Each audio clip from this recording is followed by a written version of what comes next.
Welcome to Find You Fridays with me, Lorene. I am your intuitive connector for tonight. I wonder what fun little places we're going to go to this evening.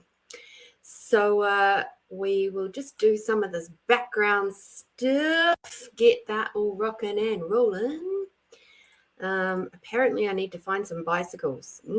Go figure. Oh dear.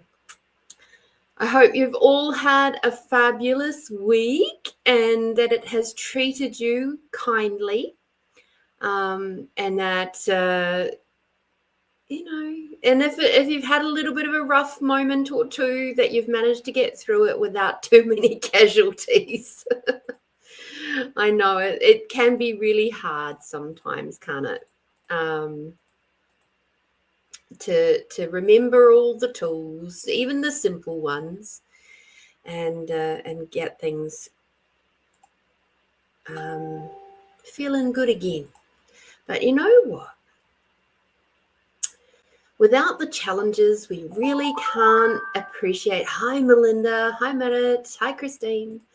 We really can't appreciate those brighter, more beautiful moments.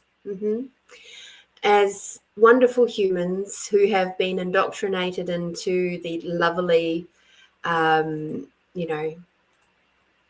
world initially, and as we move over into the 4D and 5 and beyond, I think we're still a little teeny tiny bit accustomed to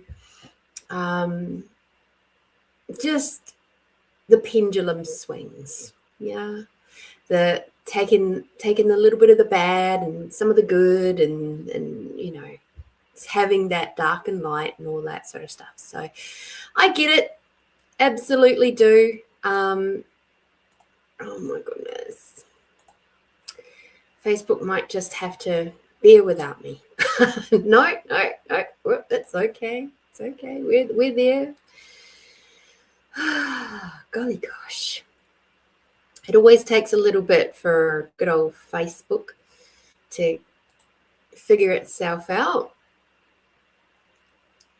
Oh my God. There we go. Ta-ta. Got it. Okay, cool.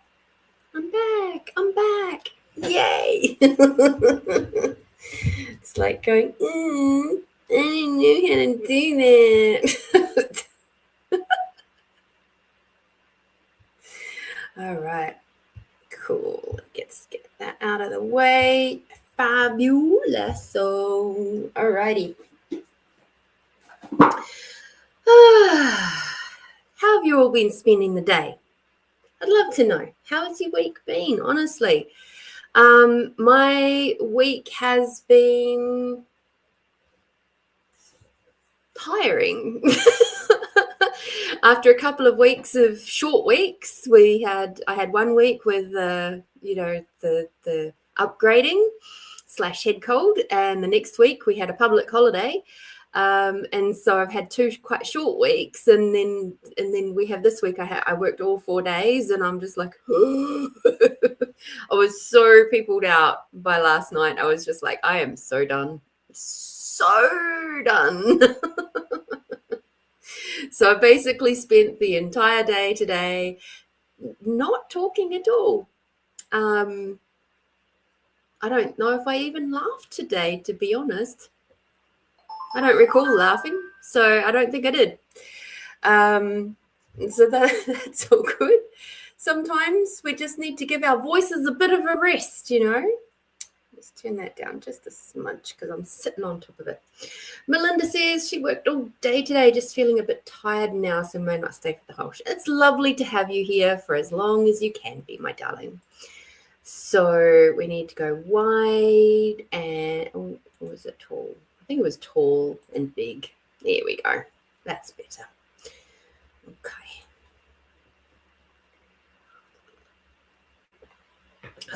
Love the emojis in Melinda. You know that. Cup of tea. It's actually a fruity tea today. where I'm at with my lovely cycle, I'm requiring a little bit more snuggly sweetness. Okay.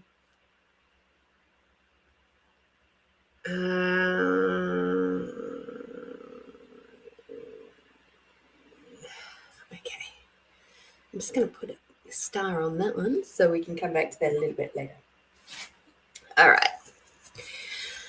So I have during the week continued my little mission of editing meditations and having them uploaded. So I think I'm up to, yeah, I am. I've done scheduled ones coming up into July now. So every Monday and Wednesday for the rest of this month and moving into the next month, I have meditations that are already scheduled. So they are released at 6 a.m. Adelaide time on a Monday and a Wednesday. So if you're sort of looking for an extra bit of content, a little bit of extra support, those are all just slowly coming through. You can find them over on YouTube on the podcast tab, and there's one called Meditations there. And the newest ones are usually at the bottom, but I think you can organize it so it's the latest release. And you'll see them. They're all popping through, and I love them. I love them very much. Don't worry about the fact you don't get to see my beautiful face.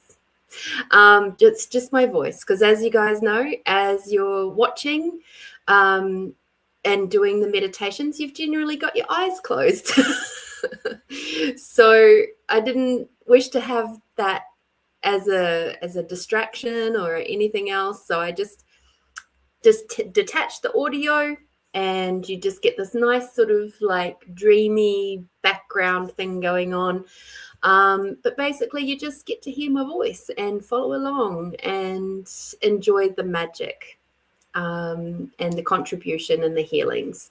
And obviously if there's specific ones that are a little bit more time dependent, they won't be edited. They're just special for the day.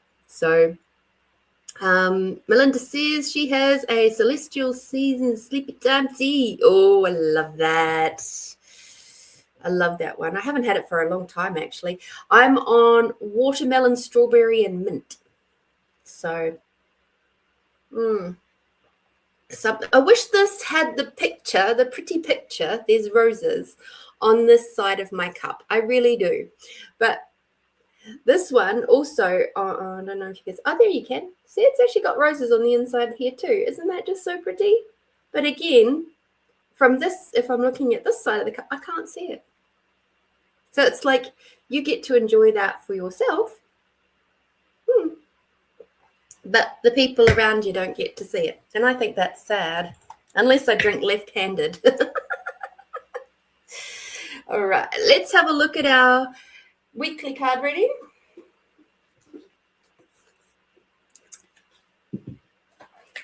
I think I do still have the Sleepy Time, but do you have the Sleepy Time mint one or just the straight Sleepy Time tea? See, I know my celestial seasonings too. I used to drink them a lot back in the day. Whee.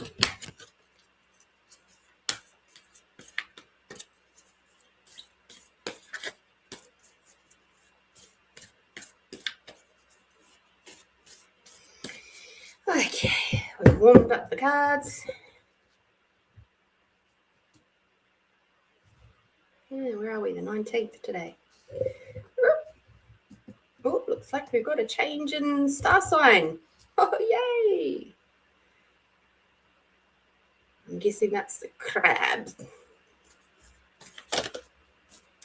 How did the new moon treat you at the start of the week? That's a good question.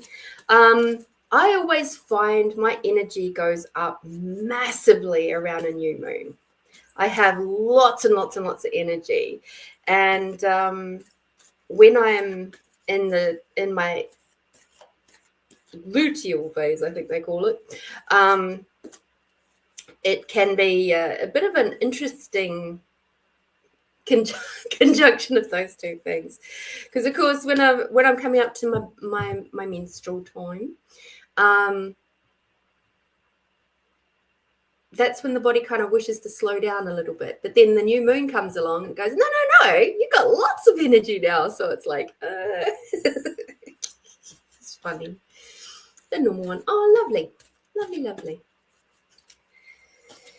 So I got the reading for the collective from the 20th to the 26th. So no funky moons coming up or anything like that. Just a regular old week. I haven't heard anything about strange planets or retrogrades or anything. Mind you, I haven't asked either. So we just will what do they call it? Raw dogging? We'll just take this week, see where we go with it, see what the cards say, and and have some fun. Let's have some fun, hey? I've had another interesting little bubbling through of awareness this morning as I was in my shower, and it's something that I require to do a little bit of possibly journaling, questioning, awareness seeking around it. It's the hoodie. And see what it's all about. But what I can tell you at this point in time is I'm someone who loves to observe the patterns. So I see the patterns of things, and I sort of look at it and I question it, and I look at it from a few different points of view, and I've always been like that. And it's one of the ways that used to really annoy my mum because I could always see the point of view where she was coming from, especially in my teenage years. And she would think that I was just being a dumb teenager without any forethought. And it's like, no, I've got full forethought. You just, you underestimated me. And it's like, I am your very intelligent daughter. I am your blood. So yeah, I know. And this skill of seeing the patterns of things and others is very quick for me to figure out. Sometimes it takes me a little bit longer to see my own patterns though. And I'm so glad that I do have that skill. So the pattern that I noticed that I'm going to have to do a little bit more digging into is the pattern of when in the last couple of years, particularly since moving into here, and when I look back a bit further, but particularly since moving into here, any time that I've had back stuff going on, as in I've had to go to a physio, and I've never had to go to a physio really until I moved into here, has been when I've been in relationships where it's not on par or not as expansive. I'll put it that way. Not as expansive as what I'm truly capable of. Does that make sense? And so I'm curious to see, with all the work that I have done over the last 7 weeks, whether that's going to change. And also if there's more, now that I've had this awareness, is there some more things under there that require me to dig a little deeper, do some more regression work, do some more healing, maybe move some points of views, because even little things that were popping up around, obviously when it comes to the back, it's generally about support and not feeling supported, but that's almost too blah, because then I looked at it and I went, okay, so on those times when I was doing stuff where a male could have helped me, if I wasn't in relationship, I still would have done those same things. So, and I wouldn't have been hurt. So what is that? And that's where I'm kind of at now. It's that sort of that bubbling around stage of looking at the elements that sit underneath that point of view, or the energy there. So watch this space. I will certainly come back to you guys when I find out more. But this is part of my process. This is how it sort of starts. It begins at that point of just going, what's that about? And then it kind of bubbles around for a little bit until it annoys me enough that I go and do some work on it.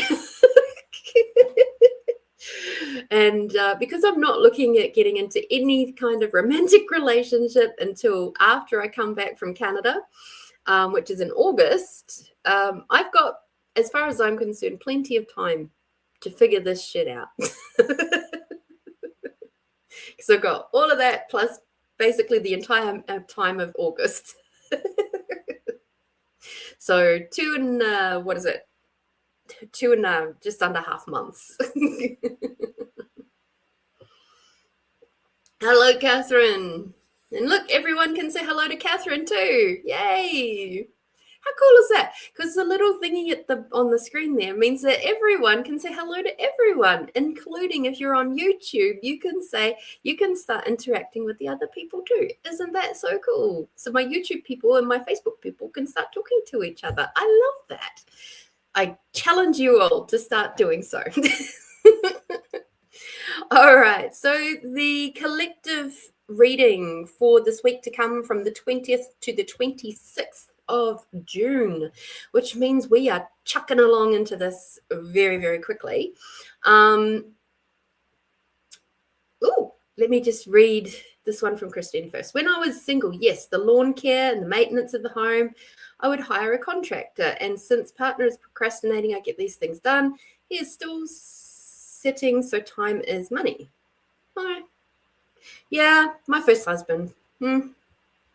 That's why he's an ex-husband. I didn't get anybody else in to get those things done, though. I did them myself.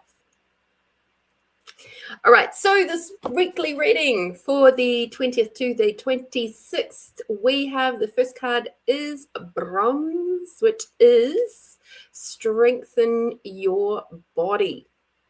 So obviously, if it's strengthening your body, that is about being very aware and mindful of what exactly you're putting into your body. How are you treating your body? Are your thoughts, where are your thoughts at in regards to your body? Have you got kind thoughts about your body, or are you putting your body down, saying it's horrible? Or even when somebody gives you a compliment, do you actually receive that well? Because here's the thing, so many people have this thing about trying to downplay themselves. And they think it's like they try to be self-deprecating, and that actually harms and hurts your body more than just straight up saying, you're a shithead or something. I don't know, whatever. So be mindful of how you're speaking with your body. I read a poem that I'd written a while ago about how we speak to our bodies and just how harmful it was. And I was like, oh goodness, yes. and the fact is that as we all know, our words are spells. And every time we say or do harmful things to our body, oh my God, my eyes twitching, it hurts it at a molecular level. So be aware. If you've got lots of headaches that are popping up over here and here, that's your joy and sadness areas. So where are you joyful? Where are you sad? Your body is trying to process this stuff. Let it. When it gets to a headache point, it means that you're trying to resist and react to actually processing your emotions. So be aware of that if you've got any headaches and stuff coming up. We have turquoise. which is awaken your empathy. So I'd love to know, what does empathy mean to you guys? What does it mean to have empathy? What does it mean to be in the presence of somebody with empathy? What does it mean to you all? Because to me, empathy is about being able to, because of course there's the difference between empathy and sympathy. So to me, empathy is really feeling in a physical way what somebody else is going through. And it's very, very, very closely linked to telepathy. It's like you energetically feel what is happening for other people. That's what it means to me. So when we talk about awaken your empathy, it's like, to a lot of people, that's quite scary. It's like, I don't want to feel what everybody else feels. But I'm curious. Let's have a read of the book and see what Ina says about empathy and see if she and I agree. So, turquoise. So, empathy. When you empathize with people, you let go of your judgments and place yourself in their shoes. Allow your spirit to soften and receive an opportunity to support, encourage, and inspire others. Hold something turquoise, a crystal, some fabric, a flower to remind you of your ability to help others, and then tell someone who needs to hear it that you care about them. The biggest way to prevent diseases is to show others that they matter. You can say, I can now place myself in other people's shoes and talk to them from a place of love and compassion. Okay. So I have a little story about empathy. When I was in disability, I had one particular client who was a buddy client, as in there was two carers, and because we had to do manual movement of the client, we had to use hoists and shower chairs and all sorts of things. And this client had limited mobility of their arms and their legs. Their hips, their hip joints and shoulder joints were very tight. And hi, Tamara. And he couldn't talk. He would tell you stuff through his facial expressions. He could cry and he could laugh, but that was it from verbalization point of view. And when he was in pain, he didn't generally cry. He would just kind of scrunch up his face. And sometimes a new carer straight out of TAFE, which is training for the people, that aren't in Australia. And they would do things like they would lift his arm too quickly. And he would go. And of course, that makes the body tense up, which makes the arm tense up, which makes it even harder to do things with him, whether it be dressing or whatever. And I'd say to the new carer, I'd say to them, at TAFE, what did they teach you about how to treat other people, how to move them? And they every single one would say, oh, we have to treat them like they're our favorite grandparent. And I said, well, that's wrong. They'd go, what? I was like, no, don't treat them like they're your favorite grandparent, because that places you separate to the action that you're doing. Imagine you are the client. How would you wish to be treated? So in that moment, I'm giving them that lesson in empathy of how exactly to sit in that client's shoes and go, oh shit, well, if my shoulder joints were very tight and seized, I wouldn't want to move them fast either. I'd want a little bit of a warning that they're going to do that. So then I can prepare myself.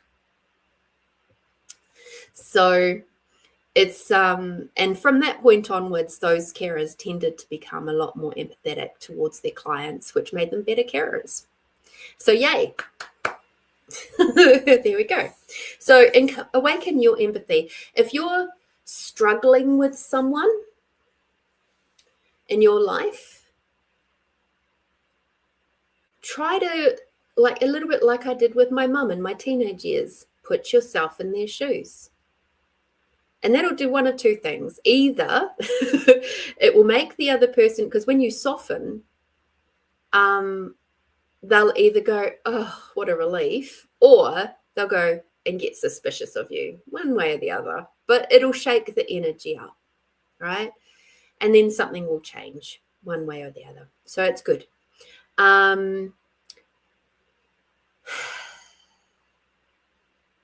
So yes, if you're struggling with someone, if you're struggling with yourself, I saw a beautiful reel today and I loved it so much. I'm pretty sure I shared it up on my Facebook actually, of, you know, when you go, oh, that lovely question of this person was like 45, right?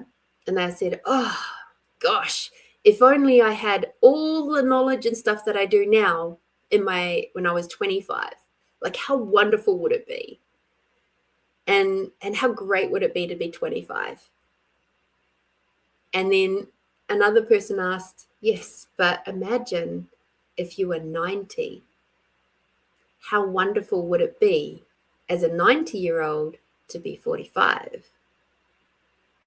So it's really about loving where you're at and enjoying your own shoes, wherever they're at. That was a bit of an obtuse one. I know. Yeah, just rock and roll with it, won't we? The last card for the collective for the week is orange, which is about nurturing yourself. So strengthening your body, awakening your empathy, and nurturing yourself. It all sounds pretty jolly clear to me that it's going to be a week of just being gentle with those around you, gentle with yourself. Perhaps get out in nature a little bit if you can. If not, like at least go outside and look up. Look up at the sky. Breathe some fresh air at the very least. And, you know, maybe touch a plant or two. I am very, very lucky where I live in some ways because I'm surrounded by a lot of growth. And then no growth, and then growth, and then no growth. I live on a working farm, or market gardens rather. But I have plants of my own, and it's lovely to be having so much growth and greenery around me. I went outside this morning and saw that my carnations are popping up again, and they're looking really good, and it's so lovely. I've got some other bulbs and things that have decided to sprout, and I'm like, oh, I wonder what you are. That's always a nice surprise. So and all my other plants are doing really super well. My inside plants, they're still going through a little bit of shock after the big shake up last week, but that's okay. They're getting there. They're still loving life, so, as far as I can see. So yeah, nurture yourself. Strengthen your body. Awaken your empathy. And nurture yourself this week. It's a very nice, chill week from what I can see there. Isn't that lovely? About jolly time. We've had so many weeks of just upheaval. It's like we're allowed to breathe this week, I feel, which will be nice.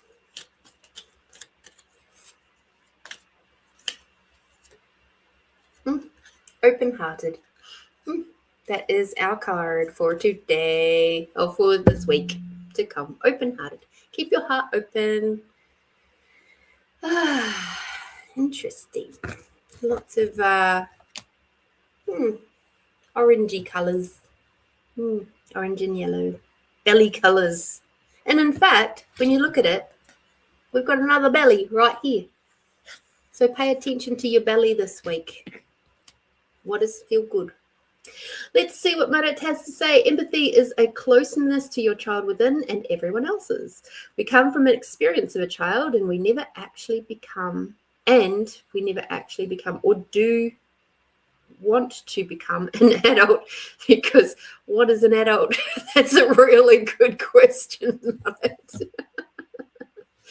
Oh dear.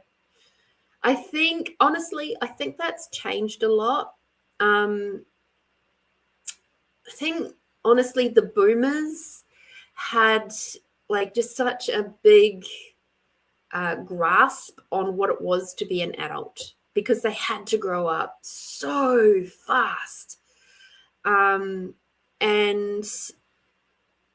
so and their generations before them were the same. They were all growing up really, really quickly. And then Gen X came along, which is, I'm at the last end of the tail end of Gen X. But I still catch that. I'm what they call a Zennial, because I'm like Gen X, but I'm a bit of millennial as well. Like I'm in that in-betweeny phase. And then the Gen Xers came along, and we were sort of given a little bit more leeway on when to get married, when it was appropriate to do so. We also got a lot of leeway on, like, we didn't have to go to war. We didn't go through a depression, like really, like the financial depression and all of that sort of, it didn't really touch us. So there's less of that scarcity mindset, but also there is the less of the growing upness in a Gen X, and that we kind of forget. We forget that we're supposed to grow up at some point. And then we kind of realize, oh shit, we have to be growing up, we have to pay bills, and we have to do this, and it sucks, and we just want to be little again.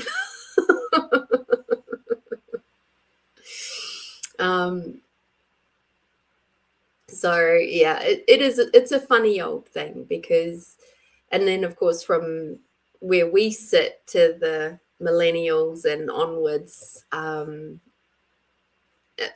don't think any of us are growing up very quickly right now. And all of us are kind of just hoping to stay a bit young, at least in some way. Catherine, empathy is putting yourself in the other person's situation and feeling what they are going through without judgment. Correct the window. You and Ina Segal agree. Yes. Tamara, my kids call me a boomer all the time. I reminded them I'm closer to Gen Z than a boomer. I have to laugh when I see videos of like reels where they're calling the music that, friends of mine who are now turning 50, they're calling it grandpa rock. So I'm not 50 yet, so I get to send them to them and go, hee hee hee. They're like, yeah, shut up. Still the best music of all time. And I'm like, yeah, good on you, grandpa.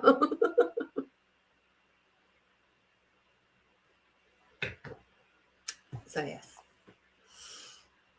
funny. All right, Tamara, I'm going to do yours now, if I could, please. What is your question, my dear?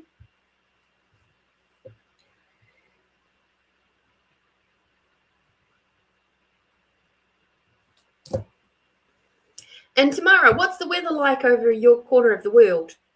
I'm curious. It's been really weird here.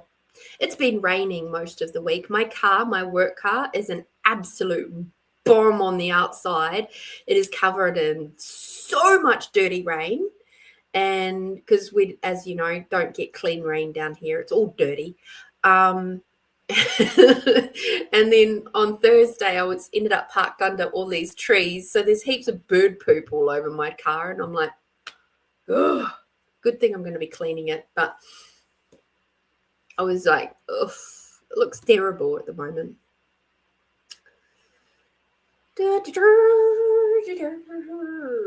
It's a bit chilly. My house is currently about 16 degrees without any heating on. So I'm pretty happy about that. I could always chuck an extra layer on or a blanket or something and I'm quite warm. Coldest Queensland winter I've had so far. And how long have you been up there? Like 5 years, is it? Is that right? I don't know where that number came from, but anyway, let's see if I'm right. Okay, tomorrow's team. Hi. Which card deck would you like to play with?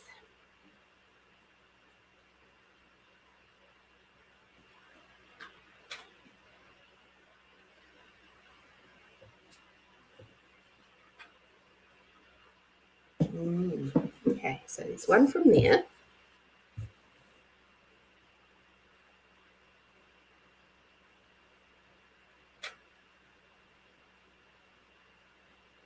Hmm.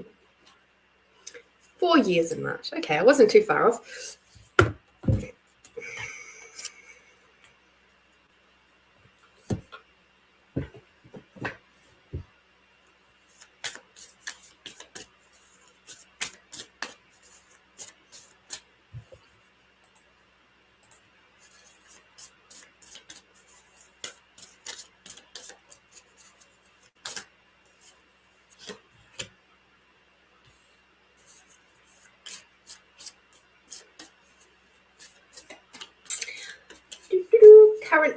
Currently crocheting myself a pair of slippers. My feet keep getting cold.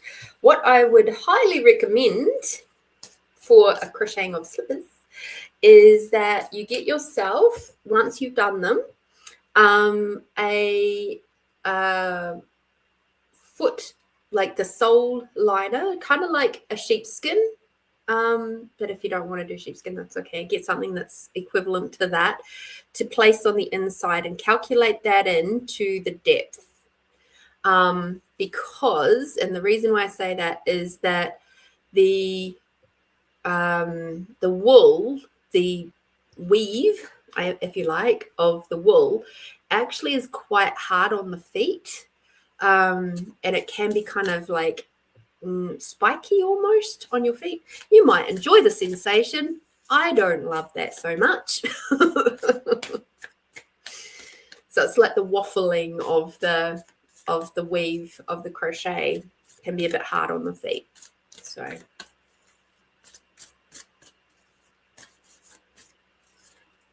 I guess if it's a really fine weave, then it's not so bad. Or a fine stitch.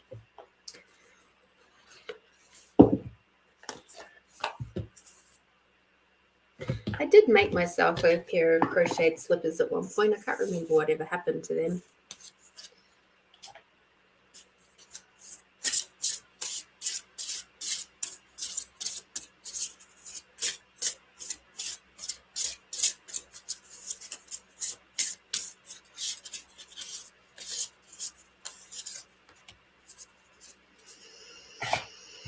Oh, you're going to love this one, Dylan.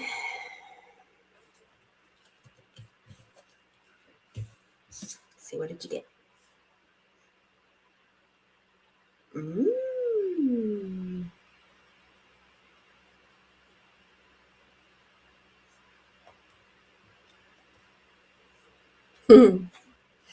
Hi, Terry. I'm using really thick, soft yarn. Lovely. I still recommend put a little liner in there. You'll thank me later. All right. So the first 3 cards that we've got for you is these ones, which are full of words. So I'm not going to necessarily hold them up for you because you can't really see any pictures. And the cool thing about these ones is that they have these capital letter word or words. And when you pull them out, they will give an extra message across the cards, which is really cool. It's a really cool aspect to them. I've had these ones for years and years, so long that they've gone out of production. So go figure. They don't print them like this anymore. So the first card you've got is changes everywhere. Life may seem disrupted. Move with the change and allow yourself to be open to whatever growth this change may bring. Now is a time of success. Others will acknowledge your efforts and you deserve it. Keep moving forward. Step forward. Step forward with confidence and take up the challenge. See the path that lies before you. Your courage and faith will be the driving force behind your success. So that seems pretty clear to me, in that you might be feeling quite challenged on a few aspects at the minute, but it's okay, because acknowledge the fact of all of the successes that you've already had. Okay? Acknowledge that and keep moving forward. You are in a big time of growth, which, as we know, a lovely little upgrade has landed on your doorhead. And yes, I meant doorhead. And so that's where the growth keeps coming from. Okay. Yes, you are stepping forward. And try not to resist it too much. Okay. And the next card that you have, which is a bit of a unique card.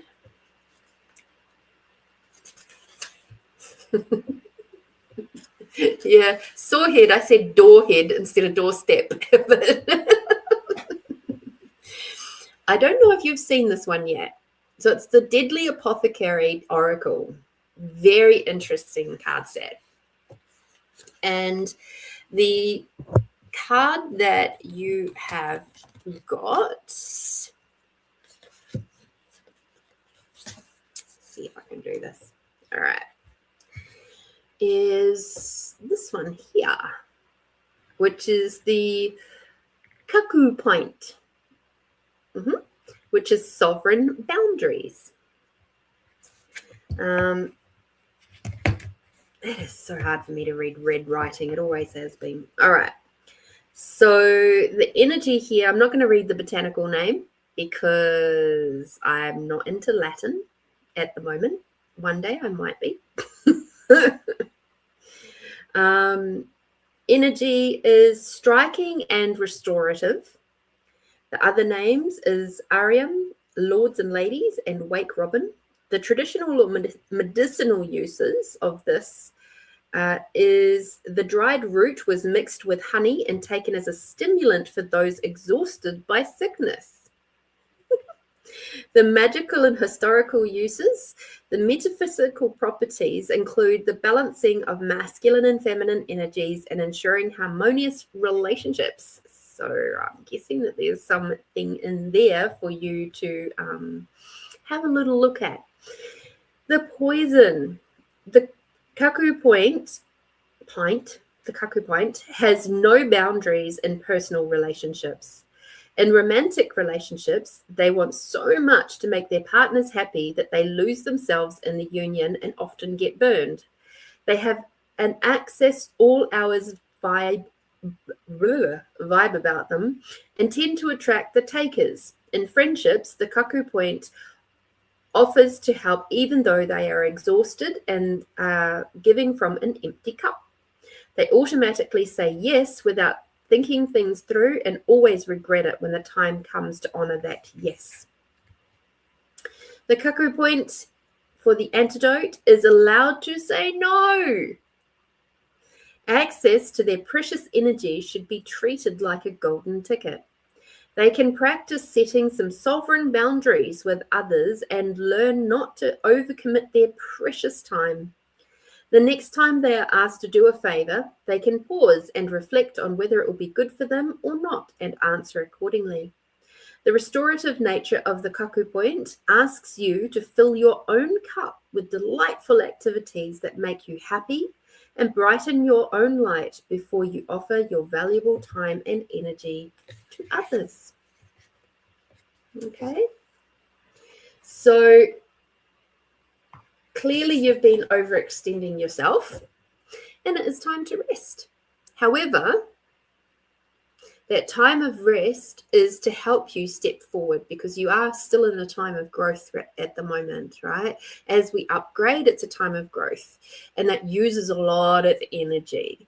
And so what all of this is telling me is that you absolutely have to look after yourself this week. You have to take that time to fill up your cup with good, positive, happy things. Rest if you require to rest. Go out and be in nature if that's what lights you up. It lights up most of us. So just take the time to be with you and to do the things that make you feel good. Enjoy your body. Tell your body that it is so appreciated and you're so grateful for it, and give it some extra loving and nurturing, because that will really help with this upgrade. Use the expanding out tool a lot, and that expanding out tool is really helpful, not just because it helps you move past other people's thoughts, feelings, and emotions, but also because you're drawing up Mother Earth and bringing down Father Sky, which is around that balancing of the masculine and feminine energies, which is a little bit what this one is about too, if you don't recall. So I would just say this whole week is going to help you step forward with a lot more confidence than what you were last week. Okay. However, you're going to have to nurture you, and it's going to mean you're going to have to say no a little bit. Okay. And people are going to come to you and go, do you want to go out? Do you want to talk? Do you want to do this? Do you want to do that? And you'll be like, nah, I'm good actually. Maybe next week. And that'll be a bit more about where you're at this week. Not about hermiting. It's just about being very discerning about where you spend your time. Okay. So there we go. It's a really cool deck. The first card I pulled out and I was like, oh.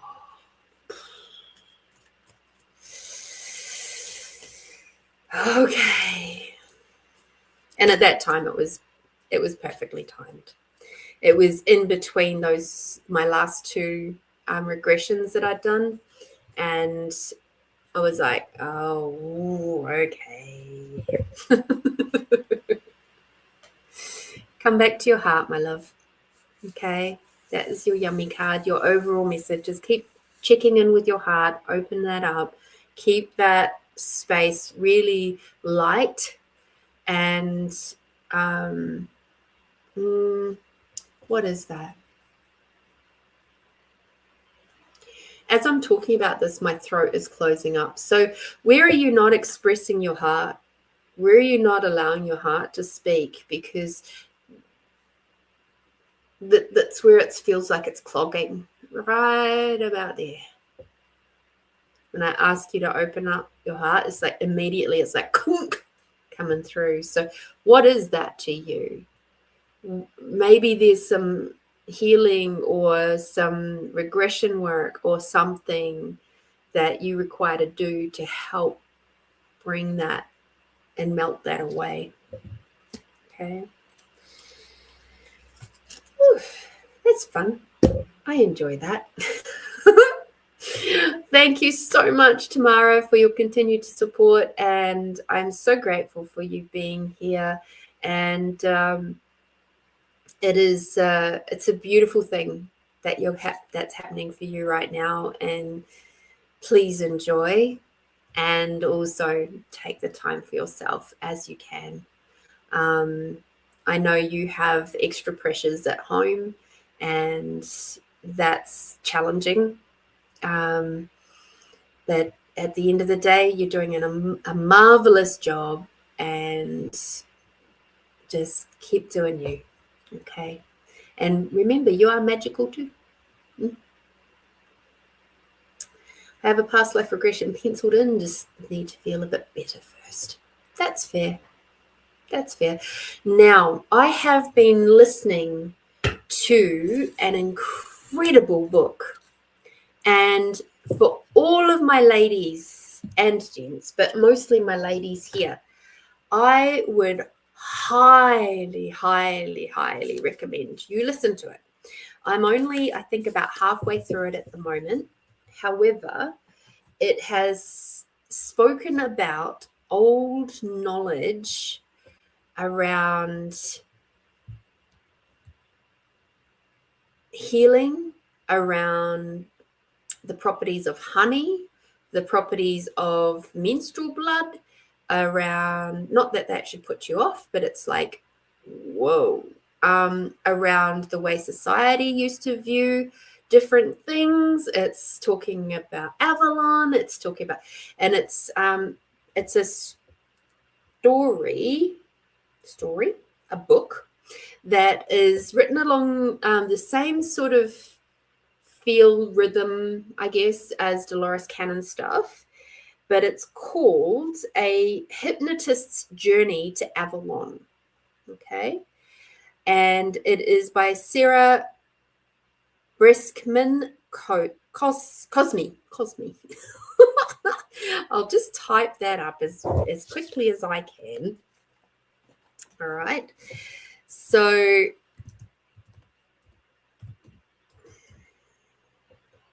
if I can even type.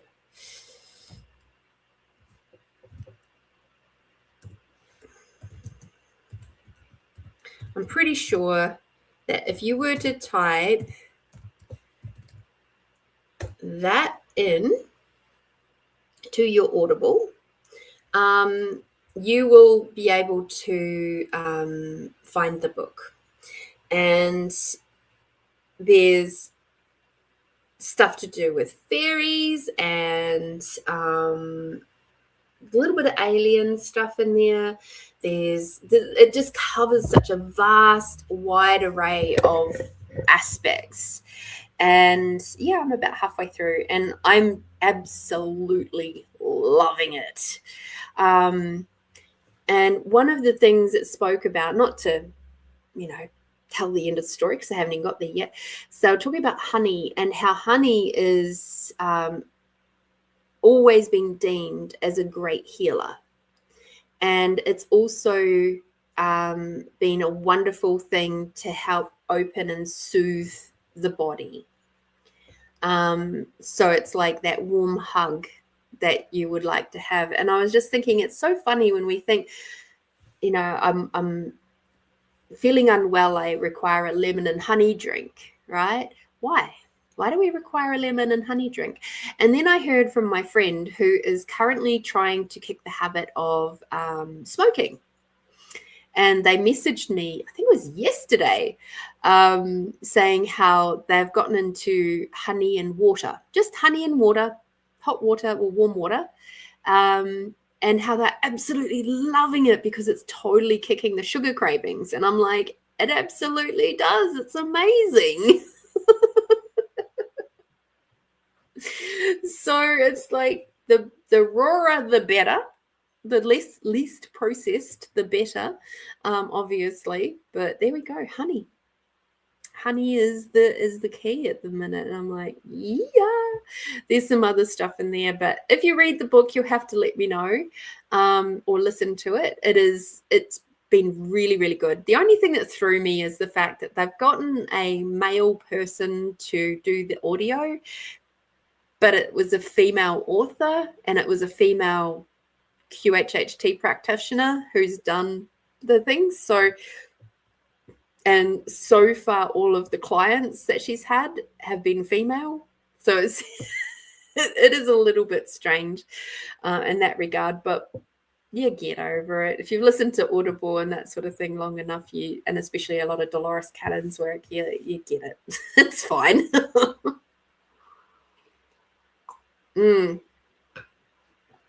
But a fabulous book. Fabulous. It's been sitting in my library for a little bit. And then I was like, ooh, actually, I think that's one I'd like to listen to this week. It has covered a lot of ground in a very short space of time. And it's very recent. These are sessions that have been done in about 2022. So very recent. Whereas Dolores Cannon's stuff is sort of from the 70s and 80s. And like her work is still incredible. And it's really nice to hear some more up-to-date stuff. All right, so now we've got Christine. So let me jump back to Christine's. Okay.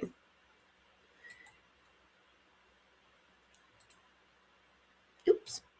Come back here. Thank you. All right. I'm grateful for you too tomorrow. All right. So what I saw in MS, a red flag, and what a reader said early morning in the early morning, MS's intentions with me, accurate. Okay. All right. I think I understand.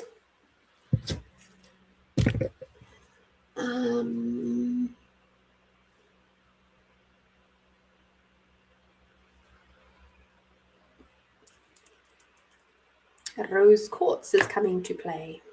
Oops. Let us try not to put knots in our chain, please. That's so funny. I just heard, I saw a sign, and it opened up my mind, I saw a sign.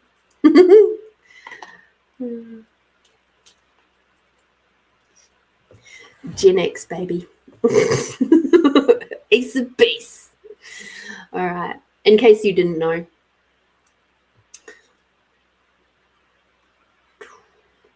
Fun story about Ace of Base. So when I was 15, I got to travel to Australia, and I stayed with my auntie and uncle and 2 cousins in Coffs Harbour, and Ace of Base was huge over here. And then I went back to New Zealand, and honestly, Ace of Base didn't even hit the airwaves for another 6 months after I got back. And so I was like, I know this band. And I see every single word, and all my school friends were like, how did you know that? And I'm like, I went to Australia. They were there 6 months ago. Oh dear. It was one of the very, very few times in my life where I've ever actually been able to be, more knowledgeable about stuff up until that point. Talking about being more knowledgeable. Sorry, Christine. I'll come back to your thing in a minute. Did anybody notice? You see that back there? That's cross stitch. I did that. That is 44,444 stitches to create that. And I might get some better lighting on it later. But there we go. I wanted to have it up in here somewhere, and I wasn't sure where to put it. For now, it's going there. And it is really cool, and I had to do some different things with slightly different from the pattern, and I had to make up some bits, and yeah, so there we go. Thank you, Christine. All right. So show me a yes. And show me a no.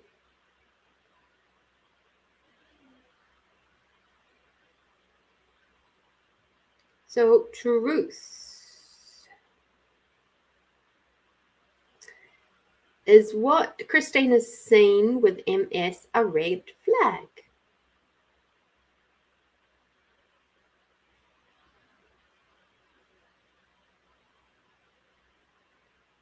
Yes.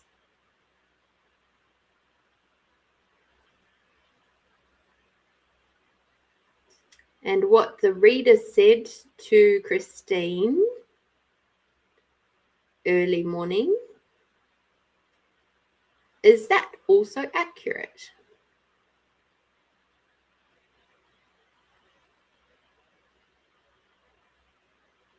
That is also a yes.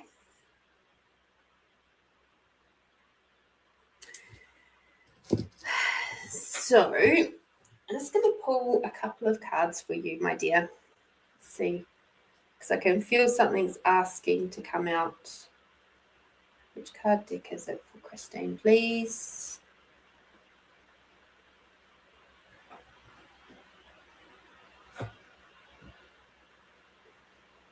Come on. That one. Thank you.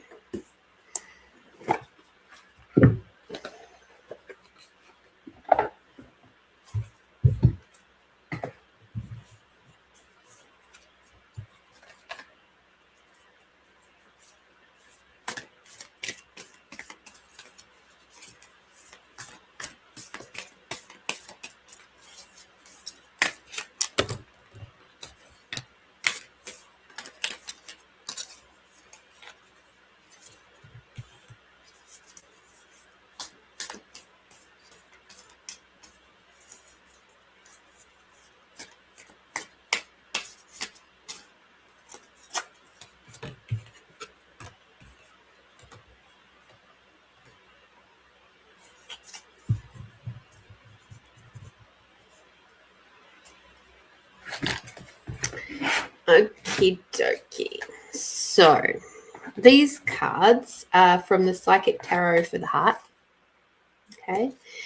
Gifted to me by the beautiful Terry. Thank you, Terry. And this is really interesting because the first card that's come out is because I asked, what do you require to know? Okay. So there are two things going on here. And in this one, it says share the love. But I would like you to have a look at the stone that's in the middle of the heart. Okay. And what I'm seeing with this one in relation to, in reality, if I laid these cards out differently, it would have been in reverse. Okay. In that you have shared way too much love. You have shared so much that your heart is now breaking. Your, energetic heart, the other spaces and places that you have been sharing your love from. And you just mentioned something about finances and stuff, right? And your energetic, your physical place. And it doesn't feel good anymore. It doesn't feel good. It's like you've gifted and gifted and gifted and gifted, and now all you get back is a broken heart. And it's like that's enough, right? However, what I would also like you to notice is that it's also shining through, right? There's bright light just peeking through that crack.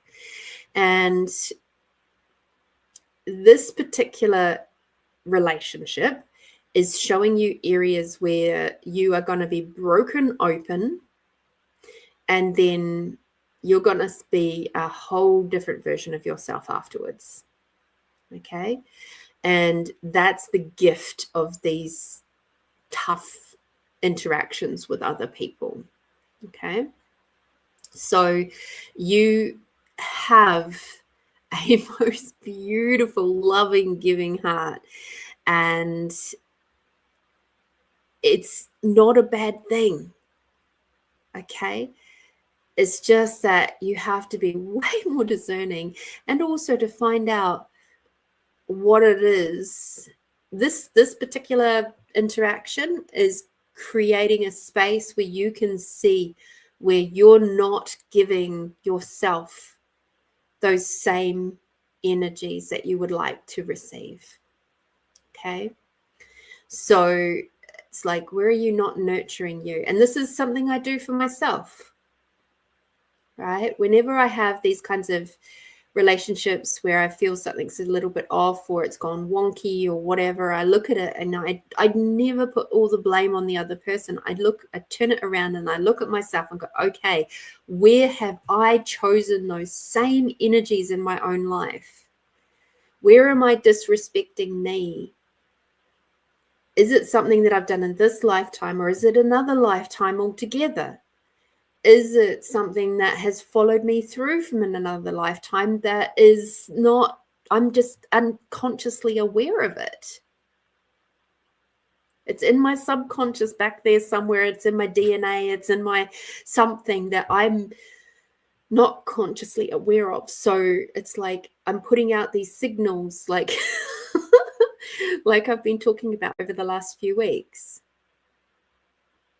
That's the bright light that's coming out. And sometimes to get to the bright light, sometimes to get to the goodness on the inside, we have to crack and we have to break, and sometimes we have to break up. Okay, which is interesting because the next card, again, if I'm to ask, yes, it should be in reverse. Okay, this one here says move, and to me that's not a move together, that's a move apart. That's that, like I said, this one should be upside down. All right, which doesn't mean the opposite of move. It means instead of moving together, which is what the image is showing, where it's a hand fasting, this is supposed to be undo that. And if that hand fasting thing, the ribbon sash thing, was upside down, you can imagine it would come undone.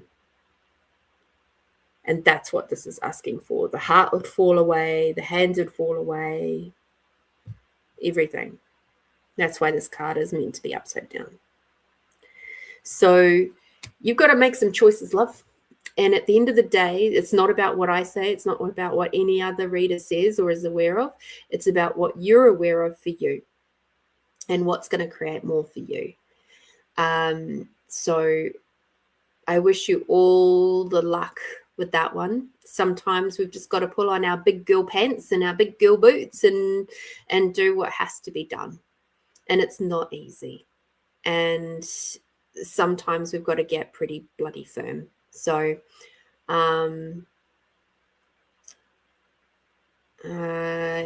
he has been threatening me leaving when he called him on when I called him on his bullshit. I'm already doing his labor since he's not doing it. Repairs that he's procrastinating on and rentals. Yeah, so get him.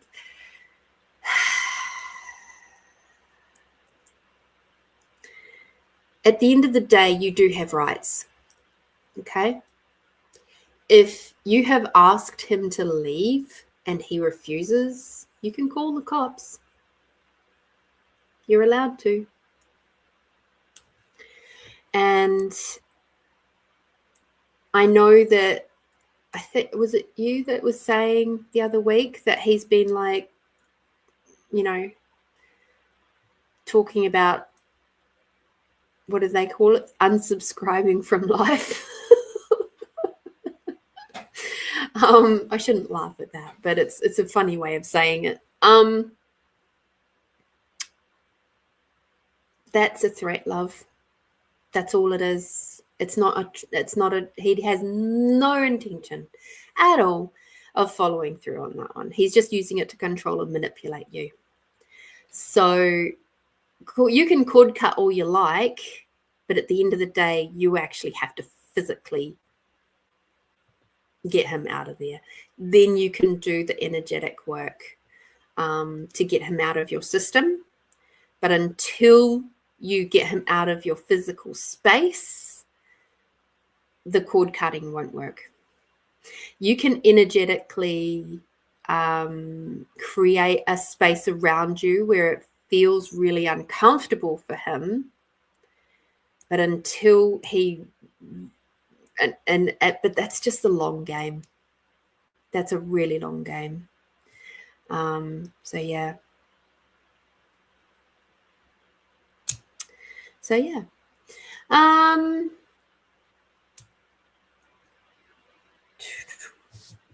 Nella. No one else on the list right now. And hello. Nice to have you back. All right. So I feel like there's another something else in there that wishes to come out. I'm doing well, thank you. It's been a long week, but I'm doing well.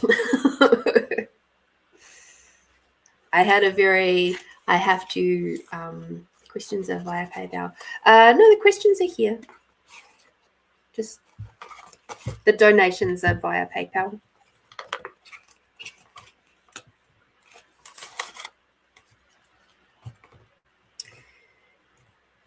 Yes. It's been a long week. There's been a lot of energies flowing up and around, and it was just like last night I got home and I was so done with people. I didn't want to talk to anybody. I didn't even want to talk to myself. Yeah, walking on eggshells in your own home. Yes, you will be. Because when somebody's not respecting you and they're not respecting your energy, your home. Yeah. Hey, Paul. Heading back home from the honeymoon to PA. I don't know where PA is. Lithuania. Hello. I hope you enjoyed your honeymoon a lot.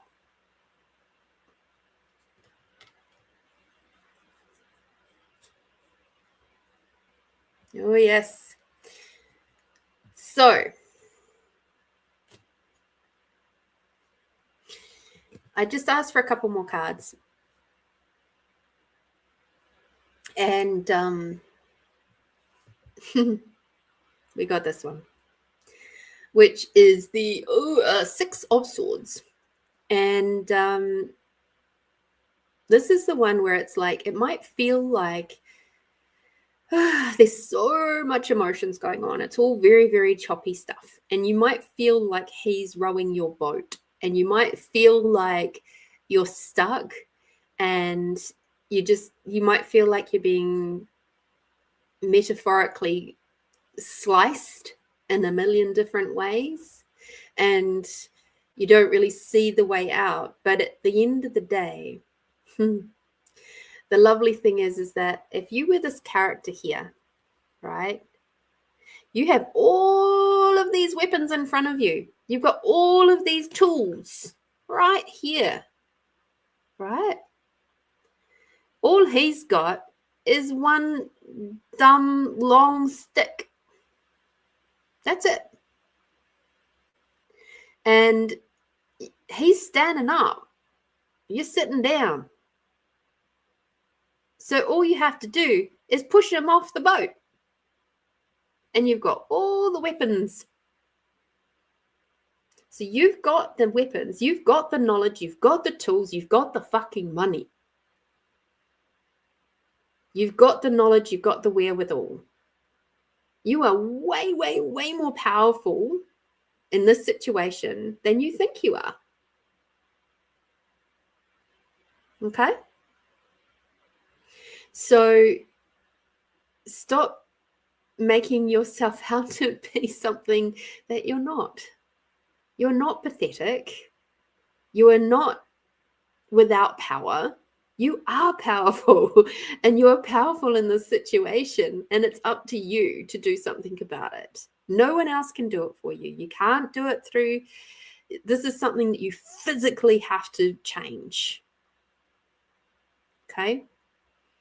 It'd be like telling somebody who is, I don't know, addicted to cake, and they've gotten bigger and bigger and bigger because they won't stop eating cake. And they're sitting there going, yeah, but I'm trying to manifest a thinner body. And yet they're still eating cake because they're not actually realizing that they have all the power to stop eating so much cake. So stop feeding yourself the lies that he's probably feeding you.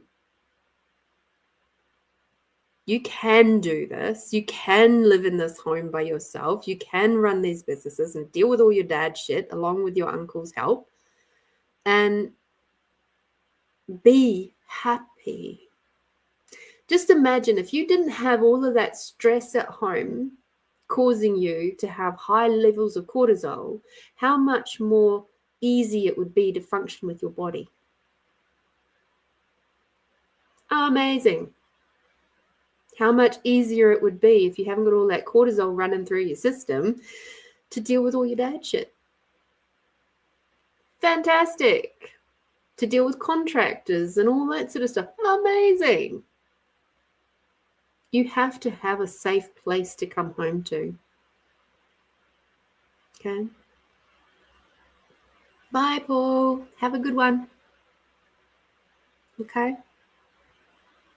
So all you have to do is turn around and go, bye, Felicia. Now, if you do that, do you want to see what happens? Love it. The 10 of Cups. Oh my God. Happy days, rainbows, wealth, abundance, party. Seriously. Couldn't have planned it if I tried. So there you go. You are way, way, way more awesome than you give yourself credit for. So start believing it and do something. You have to physically do something about it though, and stop buying into his lies. Doesn't matter what he tries to throw at you. Just see it for what it is. Okay? It's a bullshit. And your word is tenderness. Okay? I know this is a very tender time for you. And I know that you're having to be just so, so strong.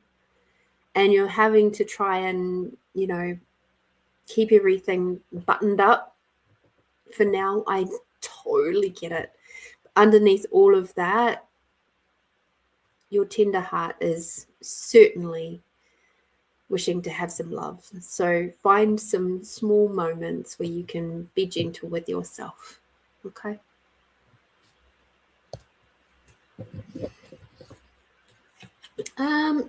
Sure, Nella. I'll find something to natter about for 20 minutes.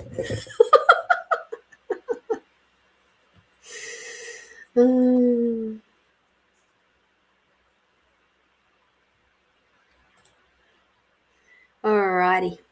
Thank you so much, Christine. I adore you. And you got this. You got this. As Terry said, push him out of your nest. Get outside cameras, simple trip alarms, etc. You obviously see you as mother. Come save. Does he pay you for his work that you do, sweet? No. He doesn't do shit. You're welcome, Christine. You're welcome. Oh, I'll be here for quite some time yet. Maybe another hour or so, usually. Haven't even finished my tea yet, so you're all good. Okie dokie. I'll just pop those over there. 1, 2. Let me just write this one down. It's really sad. I have 4 bedrooms and I stay in my bedroom. Oh, sweet pea. I understand that. I lived in a 6-bedroom house and I only had my 1 bedroom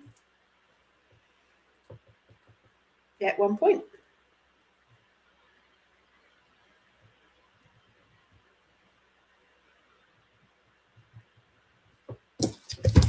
All right. We are going to do the expanding up and we're going to have some fun with some poetry. But before I do, when I do that stay in my bedroom, he bitches that he worries about me, which is bullshit. Yeah, of course it is. You're welcome.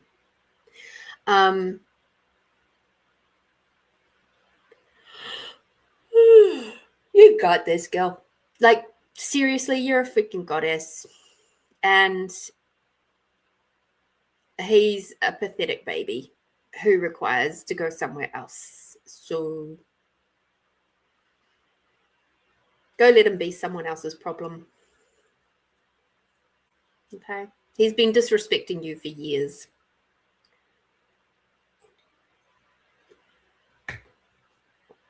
All right.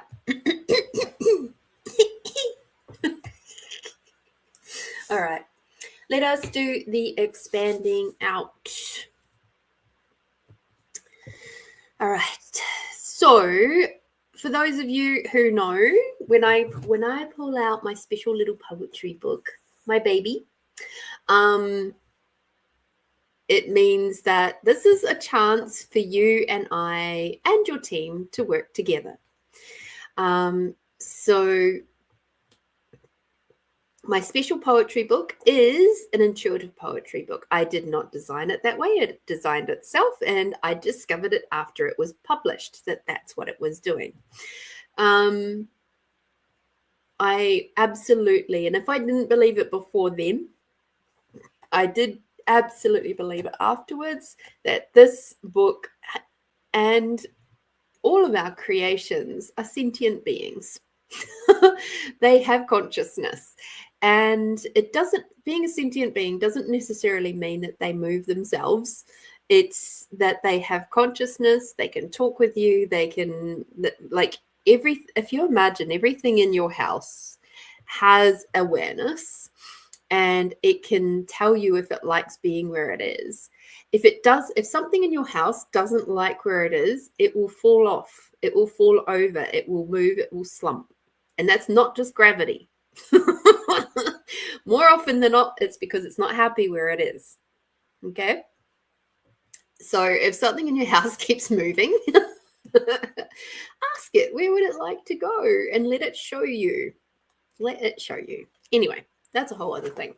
So this book created itself with my words, with my poems, and it's really cool.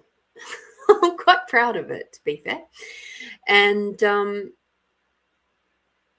I would love to have my hair that long again. Gosh, it was lovely long hair.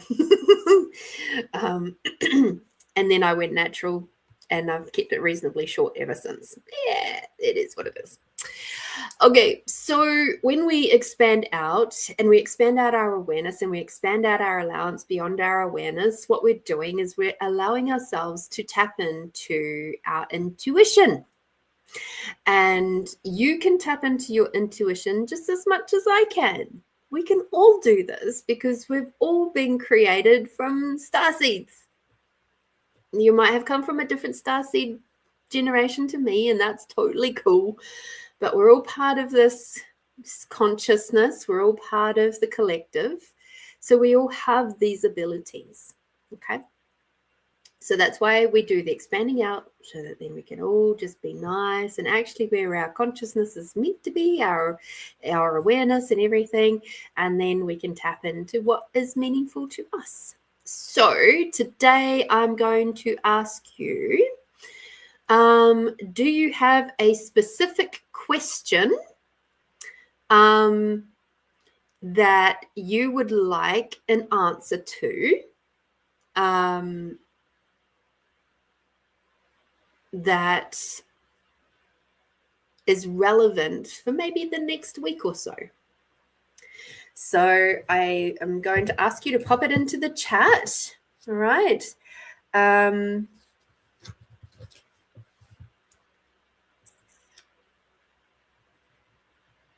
While I write down my question.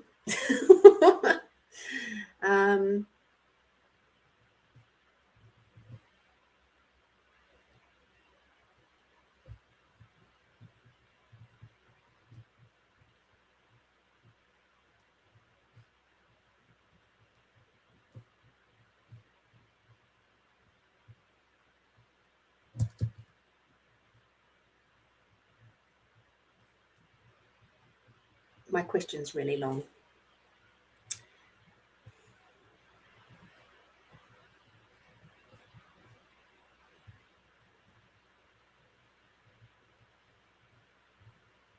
Cool.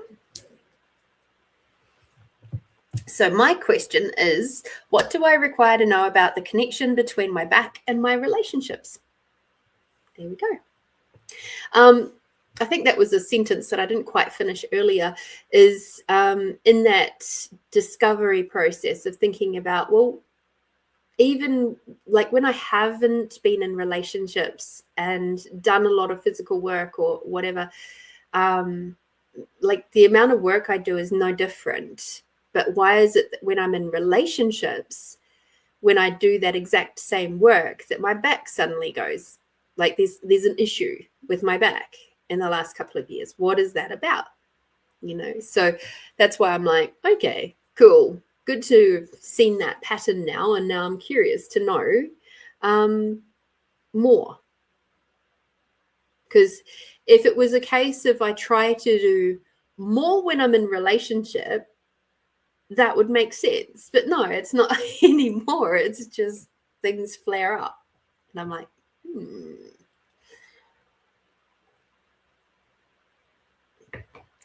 Terry, yes, possibly. And as lovely, supportive sisters, we have to remember that we can't be judgmental.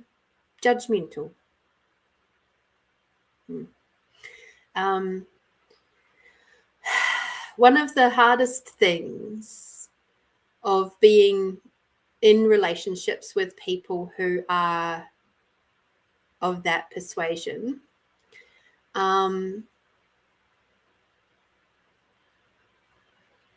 there is a, you know, the Stockholm syndrome thing pops in just a teeny tiny touch, where you float between saying how much you don't like what they're doing and then also defending them. So it becomes a really weird, toxic mix in someone's head and someone's heart. And like, you still care for them, and yet at the same token, you want them out of your life. But then that feels disrespectful, and then that's, which of course they play on. And then that makes you feel terrible, and all you wish to do is be loved and be loving, but at the same time it's so hard to do that and be that. And there will come a time when the person who's on the receiving end of all of that control and manipulation will crack and break, and that's when the real shit hits the fan. And I don't wish for anybody to do anything that they will regret. However, there are still times when you really do have to be very calculated and move and get them out. You know, it's like, there's a relationship that I was in a while ago that has caused me to be very protective of my home and where I live, in that very few people know my address. Very few. There's people who have known me almost 16 years and who live here that don't know where I live. They have a vague idea of the roundabout area, but they don't know where I live. And I can track it back to that one relationship where I just didn't feel safe, because the person that I had split up with knew martial arts, was a little bit of a loose caboose when they were drunk, and I didn't feel safe with that. So yeah, I get it.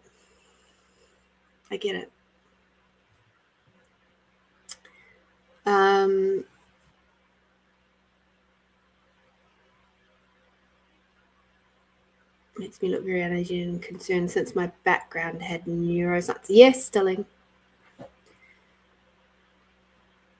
Oh, yay. Alice came back. I'll come back to the poetry.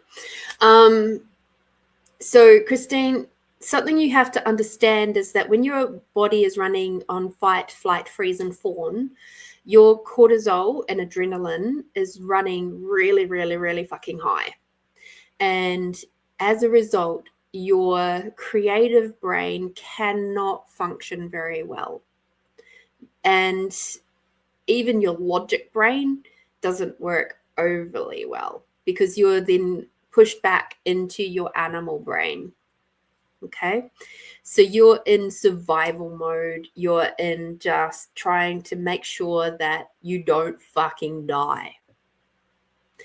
So trying to sit down and write and be in that creative space where you're trying to get creative and logic to mesh together, not going to happen. Very, very, very difficult to do. Right? So, yes. What I'm trying to tell you is, yes, you will get your clarity back. You will get your writing skills back. It's just at the moment you can't, with all of that happening in your home space, in your what's supposed to be your safe place. Okay. I told you, Nella, I'd find something to yapper about for 20 minutes. No, you're not got brain damage, darling. Your brain is just in protective mode. You'll be fine. Honestly, you will. You just have to change your environment. So, like, for example, when I was there was a period of time there, I was having multiple chest infections, laryngitis, bronchitis, and it was like I'd just get over one. I'd have about 2 days relief, and then I'd be bam, I'd get another one. And this went on for a good couple of months. And my doctor was saying, look, when you get over this next one, you're going to have a lung capacity test because I'm really worried you're developing asthma. And I said, no, I don't need to do that. He's like, why not? And I said, all I require to do is to change my environment.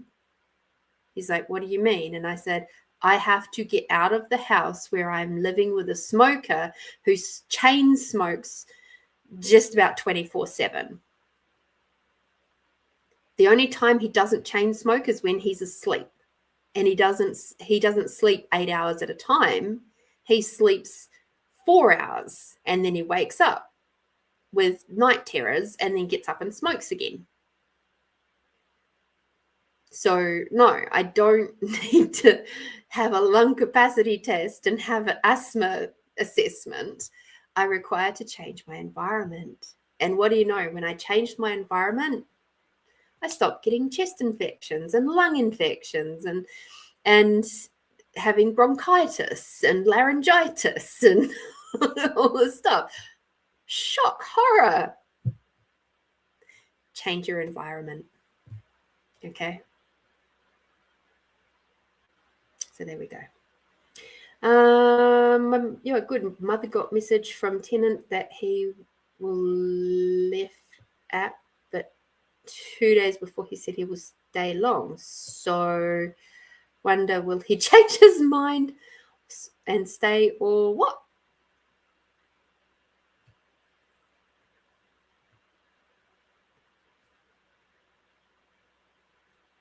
Okay, I'll just save that.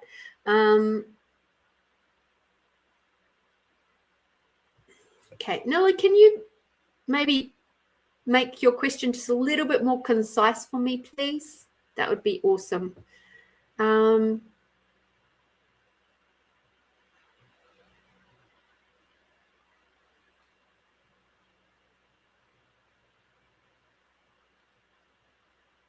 I imagine you mean apartment. Okay.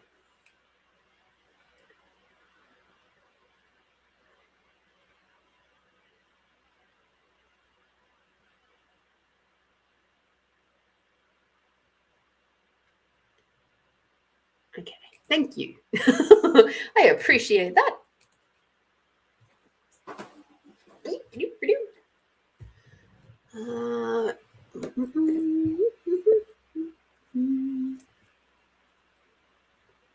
Got some green adventuring for you. Yes, he is changing his mind a lot, isn't he? Please show me yes.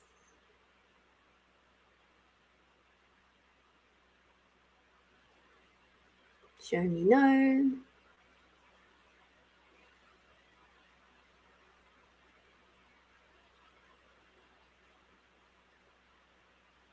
Cool. So truth. Will Nella's client stay in the apartment? Truth. Ooh.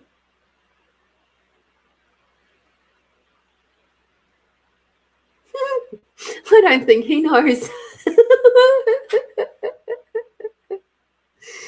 Oh dear. Oh dear. So truth will I'm just gonna make that go still for a second. So truth, will Nella's tenant continue to stay in the apartment for the next 3 months?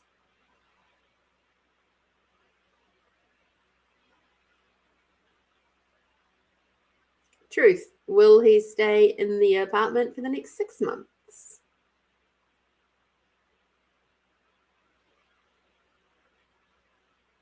Truth, will he stay in the apartment for another 12 months?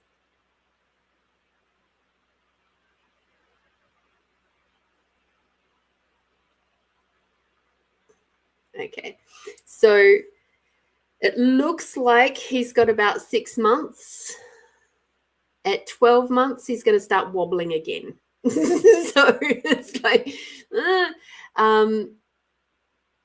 so I would definitely expect him to start asking or being a bit weird around the 12-month mark again. I guess it's up to you whether you keep him there or not. Because he said he leaves in a month, 2, 3, like idiots. Oh dear. All right, let me see if I can figure out. I'll give you some answers, some clarity that we see. Ooh.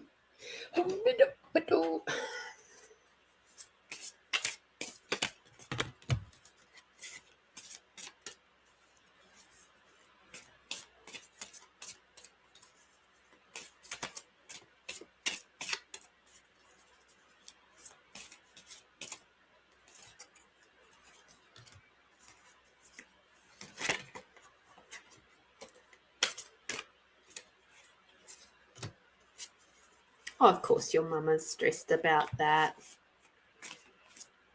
Trying to find new tenants sucks. Just as much as it sucks when you're a tenant trying to find a new place to live.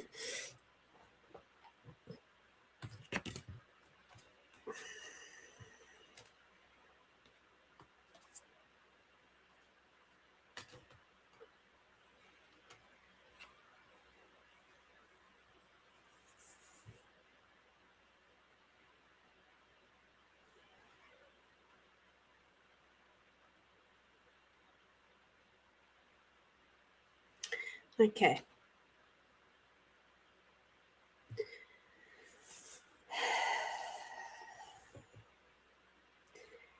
And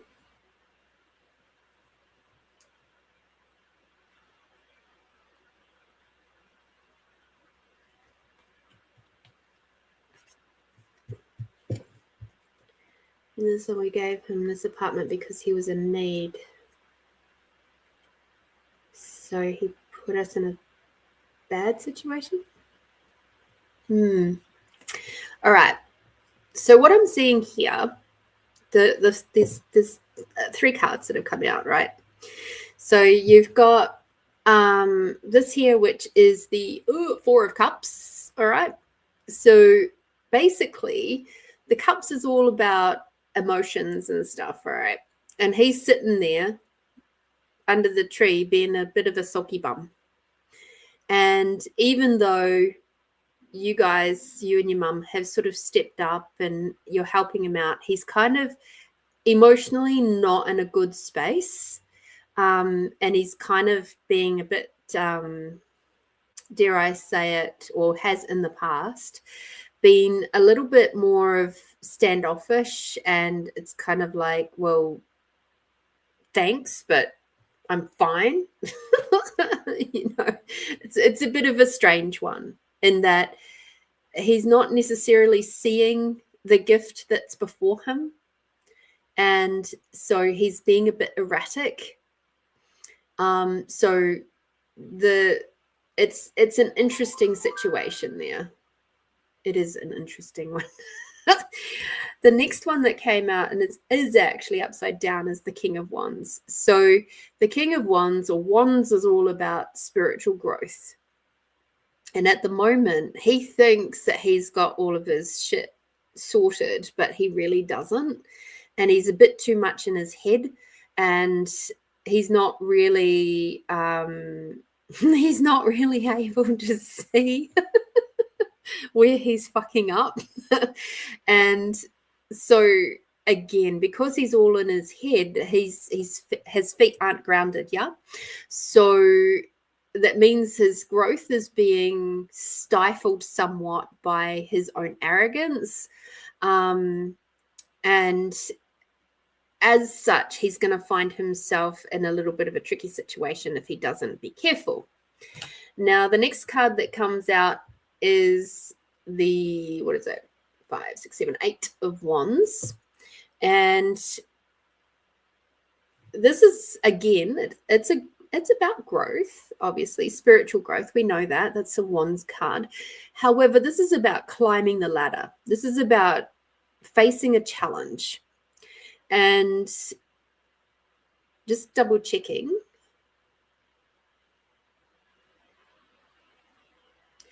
So he's got a lot of challenges going on in his life that are creating for him spaces for him to grow. And he's having a hard time emotionally, mentally, and maybe even slightly physically with trying to fathom how to move through this next stage of growth. And he's kind of doing that at the moment. I don't perceive that he's going to last long in this space, but he's kind of just got to move through it. In that he's doing the, oh, don't pick on me, you know, I'm going through all of this growth stuff and it's really hard and I don't know what to do and it really sucks. That. So I would, honestly, I think this is one of those times as a conscious, gorgeous woman that you are with you and your mum. Prepare for the worst, but be pleasantly surprised when he doesn't go. Okay, so that's what I would suggest for you guys. For him, he just requires to breathe, stop overreacting, and just settle the fuck down. Enjoy the fact that you've got a good, safe place to live, and just do what you got to do. Pay your bills, move through this next stage, do the growing, and be okay. So yeah, he is overreacting. He's overreacting to some stuff that's going on in his life, and he's trying to be the man, but at the same time he's still being a little boy in his reactions, and that's where he's feeling a little bit disconnected, and he's he's doing knee-jerk reactions, like saying, oh, I'm just going to leave this house. And then he's like, actually, no, I don't want to leave this place. And then it's like, oh, but I want to leave, but no, I don't want to leave. So just, he'll be fine. At least for another 3 to 6 months. Like I said, just prepare and be pleasantly surprised when he stays. Oh, dear. And don't ask him how long. Because at this point in time, he's, I'm getting that he has a very high level of rejection sensitivity. And by asking him how long is he going to stay, it's kind of like, oh, so when are you going to leave? That's the way he's hearing it. Okay. Yeah, he was. And I know that your mum was just asking so that she can prepare, and I totally get that. And she didn't, it wasn't that she did anything wrong. She has a right to know too.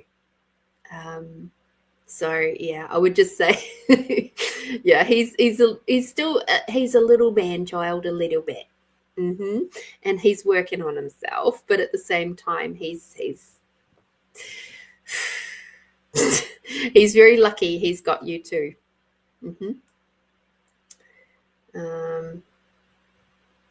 Yeah, exactly. Yeah, she can ask. And it's totally within her right to do so. It's just the same as it's within my rights as a tenant to say, how long do you plan on having this property for? You know, whether they tell you the truth or not, that's a whole other thing.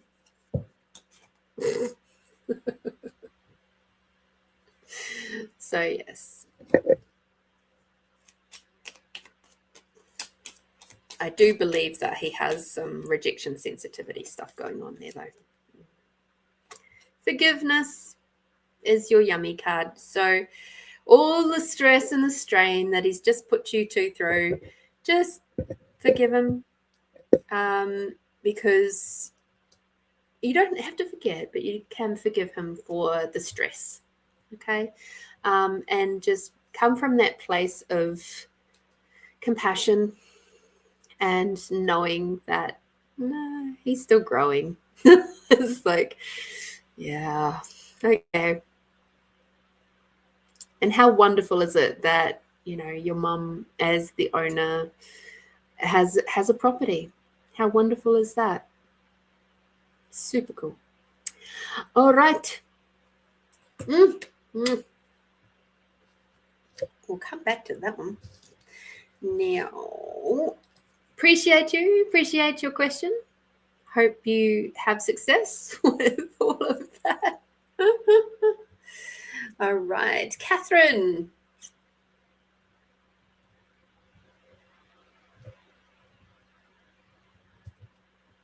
I know I've saved your question, so that's cool.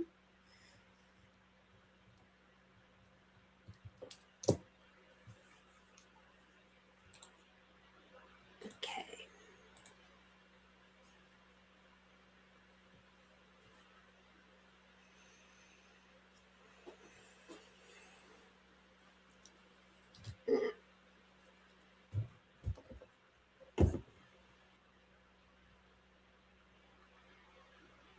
You can, Nella, but I've got a couple more people now. Okay.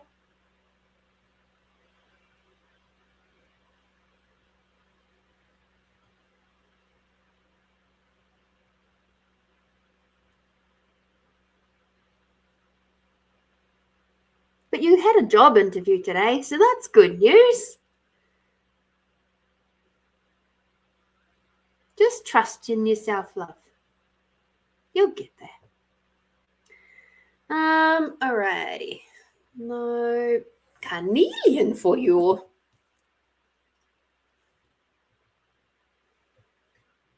All of them coming out. Well, not all of them, but lots of them. Okay, show me yes. Show me no.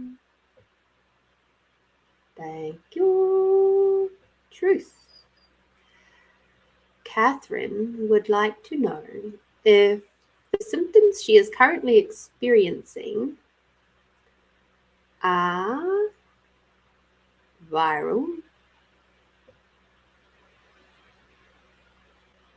Truth, are they downloads?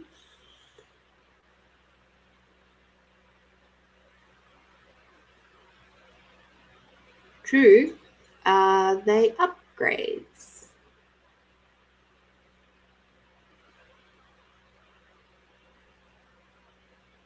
Yep. Okay, so we've got no to it being viral, yes to it being yes to it being upgrades, and neither yes or no to downloads. Okay, so let me have a look and see what else we can tell you about what is going on there. Ooh, we've got one of those cards coming out. Jade. Okay, so what would you like Catherine to know? Actually, the better question for this one is, what would you like Catherine to know? How can Catherine best support herself through this time of upgrades?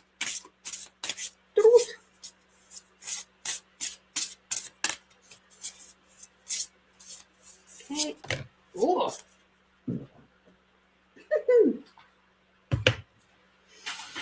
Very sorry if you heard that.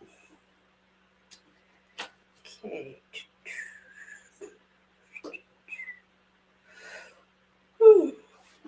Good. That's a good one.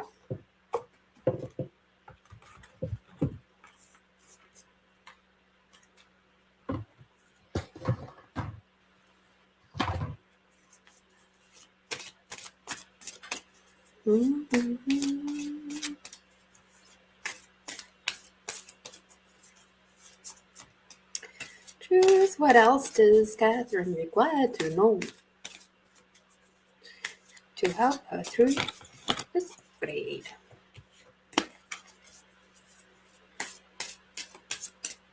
Take it easy. Da, da, da, da. Easy like a Sunday morning.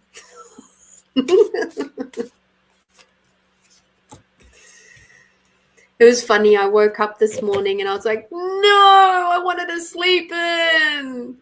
And then I went, hang on a minute. It's nearly 9 o'clock. It is a sleep in. Because I wake up around 5:45 or 6 o'clock in the morning. So it's nearly a 3-hour sleep in. So I did sleep in this morning. Funny.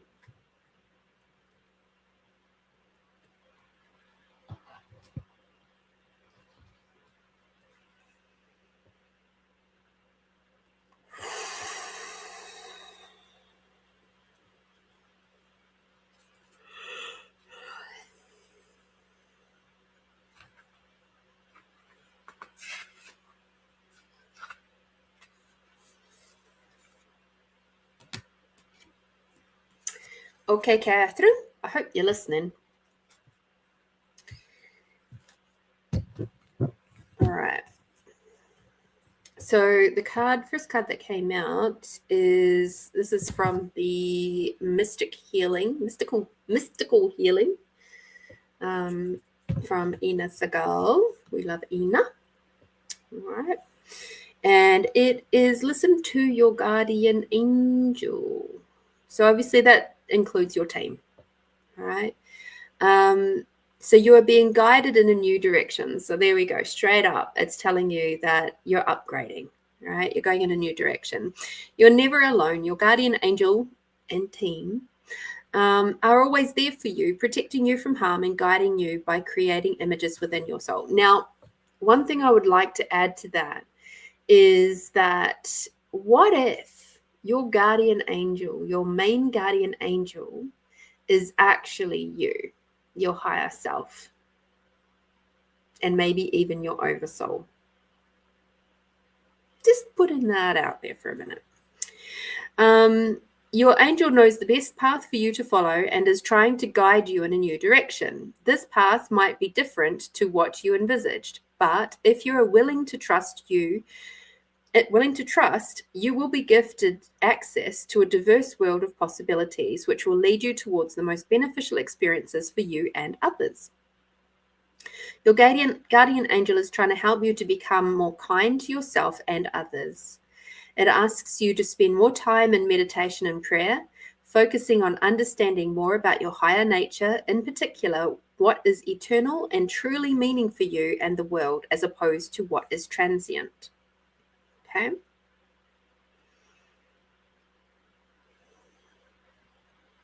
Oh, cool. So here's an awesome one for you, and a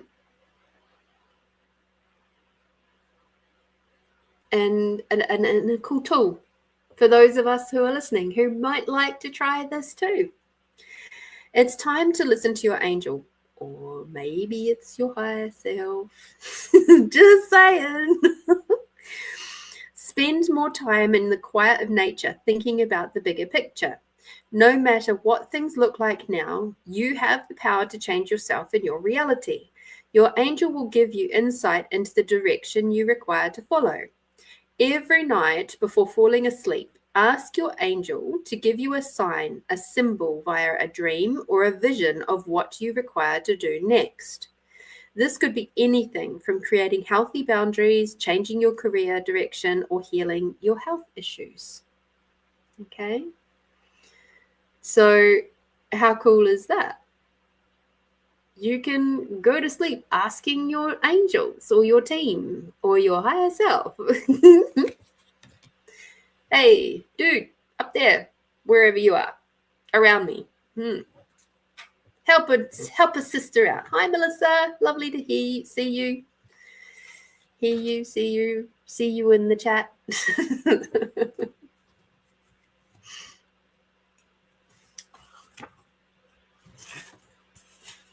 So yes, talk to your team, talk to your higher self, please.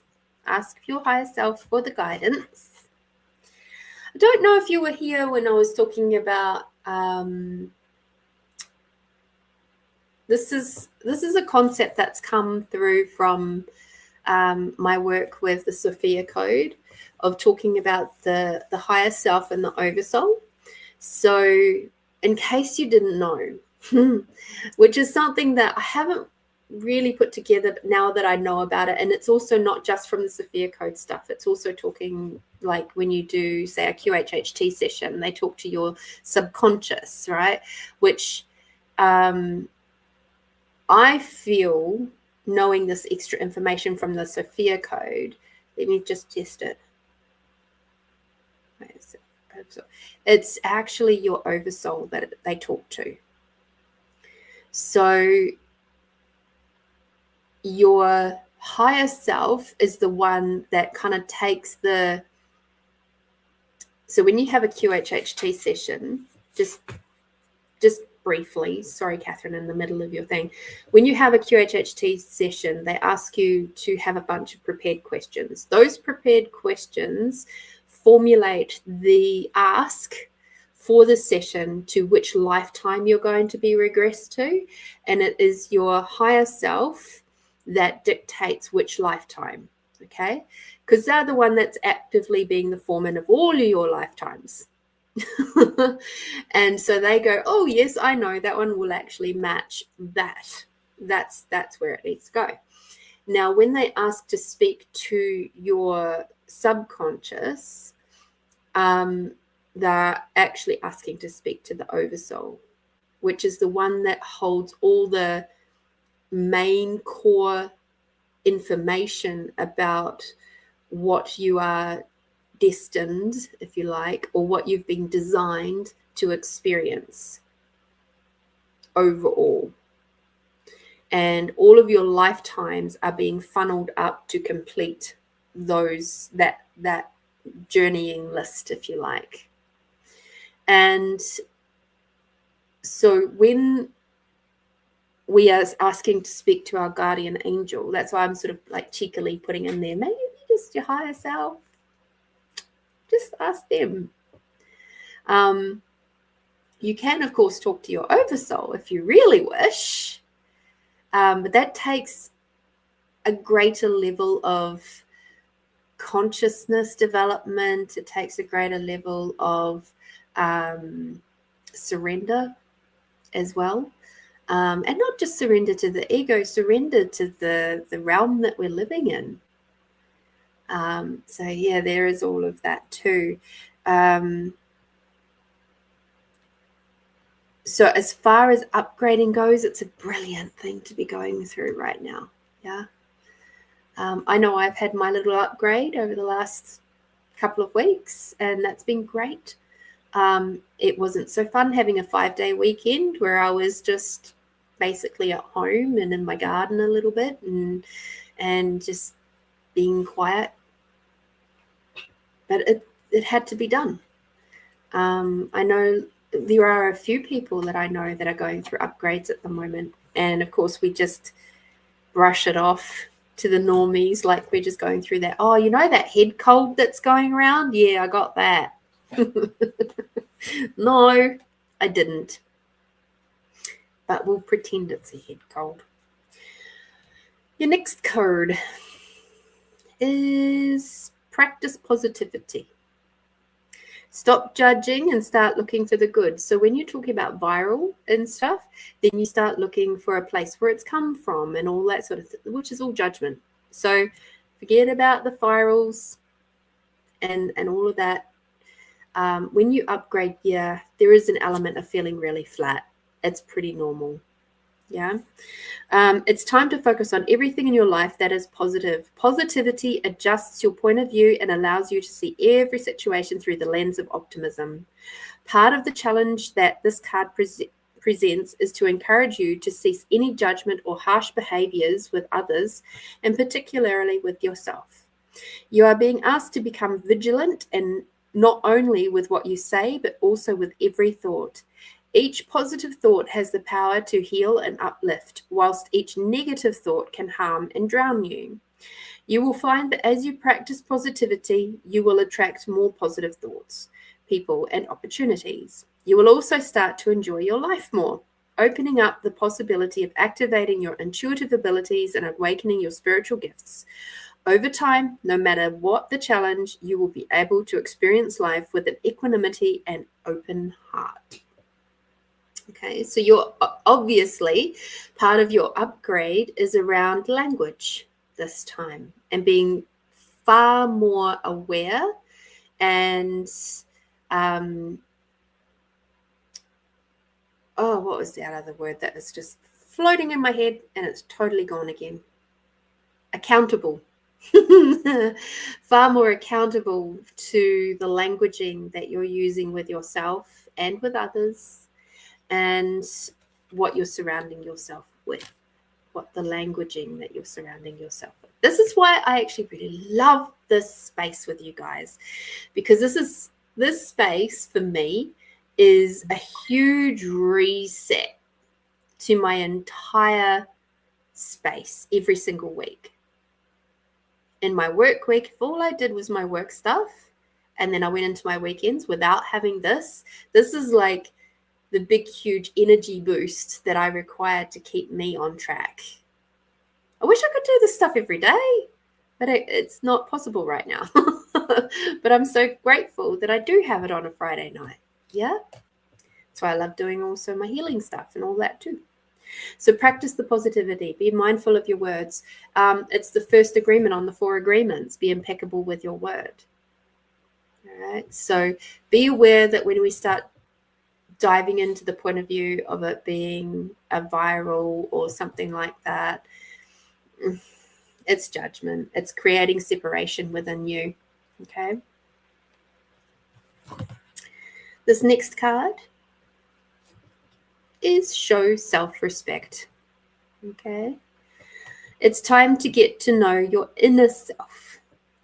Self-respect requires you to listen to the cycles of your body and your inner voice, as well as discern what behavior, relationships, environment, food, beverage, work, etc. are healthy for you.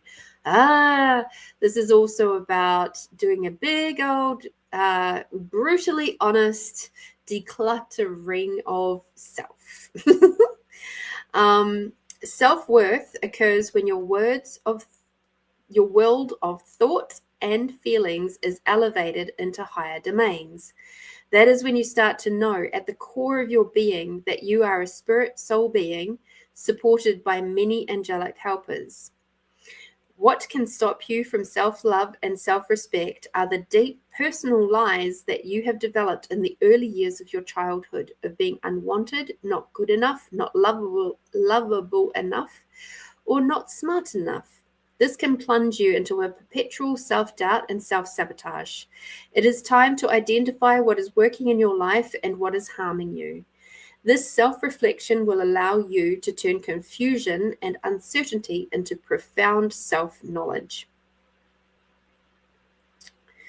Your action: take 10 minutes to lie down, relax, and tune into yourself.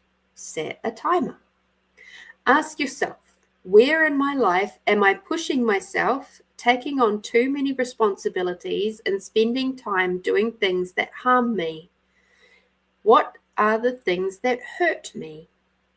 What changes can I start to make in order to feel healthier and create true self-respect?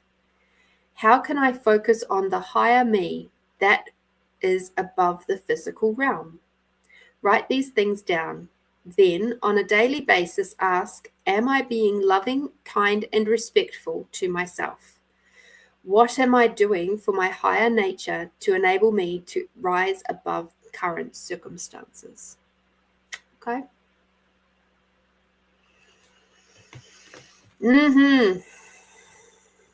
It's time for you to let go of that stuff from your little child version of you that feels a bit hurt, heart hurt. And show her what it means to have self-respect, because that's where that comes from. Yeah. So it is hard to do that sometimes if you're not aware of it, but I think you've been around the traps long enough to know how to do that sort of like inner child work. And sometimes it's as easy as just in that moment where you're lying down and in that 10 minutes or so, and having, you know what? I'm going to recommend that over on YouTube, in my meditations, there is one there that is talking about, I think I called it the tree girl, or the tree child, I should say. That's actually the meditation around the root girl. And I couldn't call it the root girl because, dude, YouTube. But I would highly recommend for you to have a listen to that meditation. So you go into my YouTube, the @Lorene Hughes, have a look, and into the podcast playlist called Meditations, and it'll be down a little wee ways, but that's a meditation I would highly recommend for you. So the other card that's come out for you is from my lovely new Deadly Apothecary Oracle. And the one that has asked to come out for you is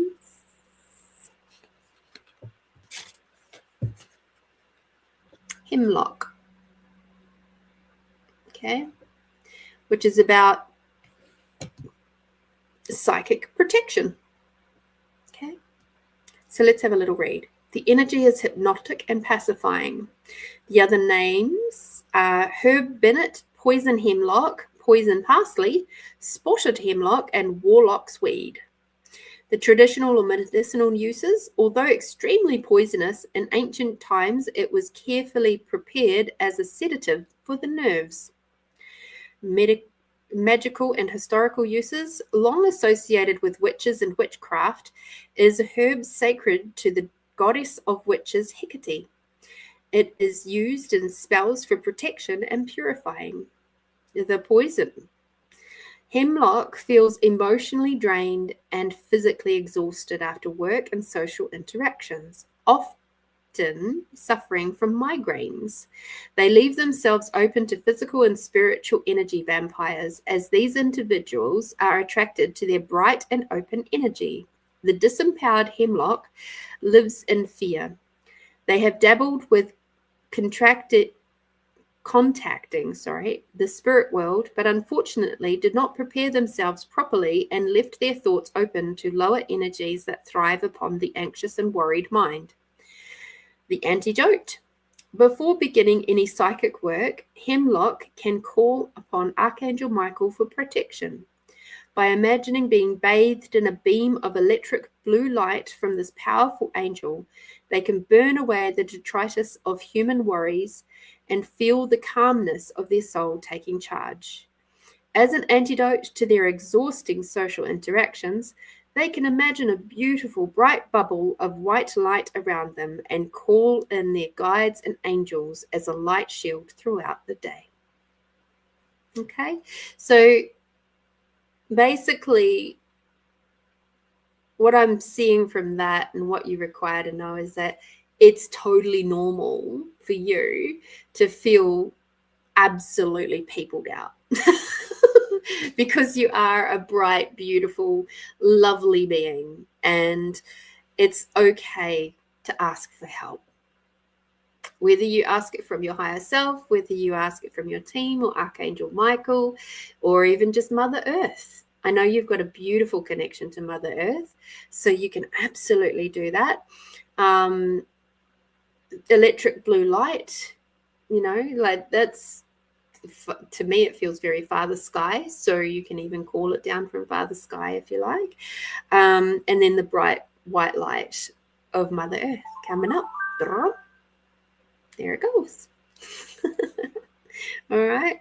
So definitely make sure that you are you have some boundaries, but also just be aware of those around you that are trying to suck your beautiful energy rather than contribute to you. All right. And when you are around the people who are trying to suck your energy, you can call on the energy of the hemlock to help just, or if you're in situations where you're feeling a little bit rattled, you can call on the energy of the hemlock just to cool things down a little bit. Okay. How cool is that? She's an awesome card. What a cool card. All right. Oh my goodness. We've got things happening everywhere.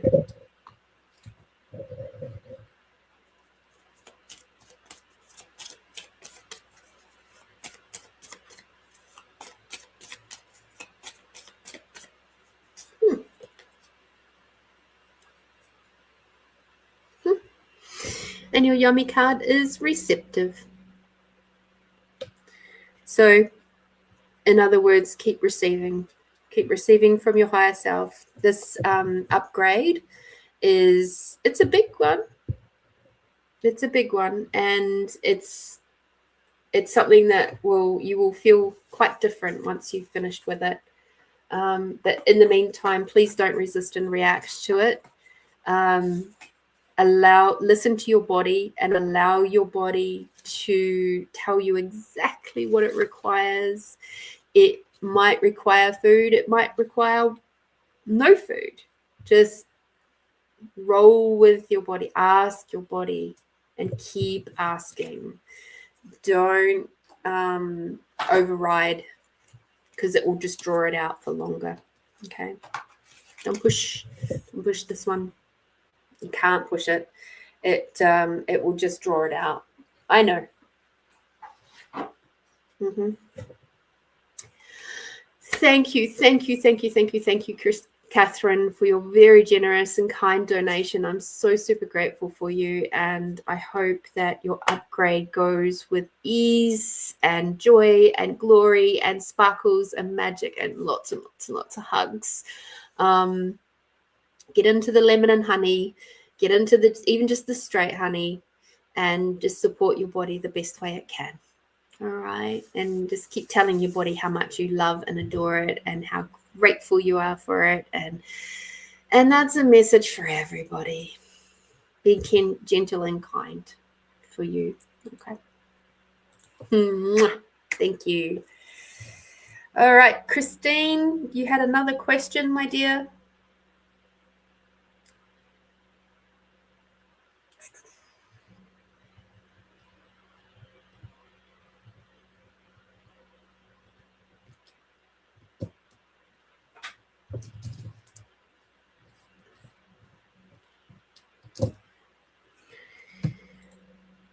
Oh, no.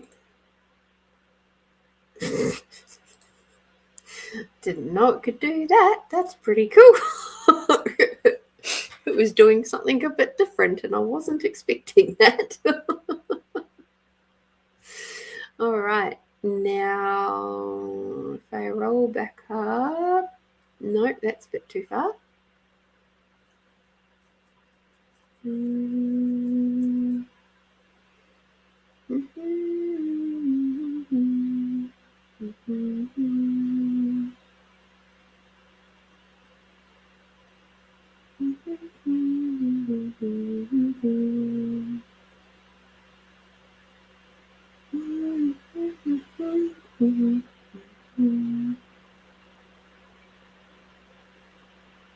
Okay.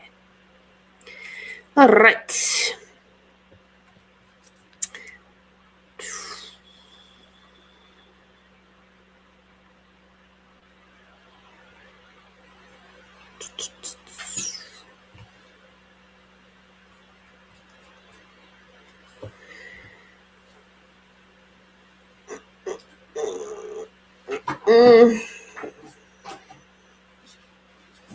Seriously, I need a bigger desk on days like today. Love it though. Love it, love it. Alrighty. Show me a bit higher for you so you can see. Show me yes. Show me no truth. Thank you. Come back to neutral, please.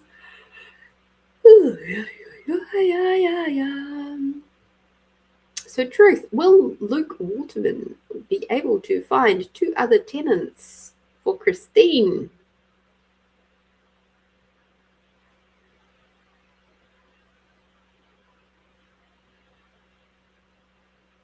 Yes. That's a very clear yes. Truth, does she require to have it with no application fees?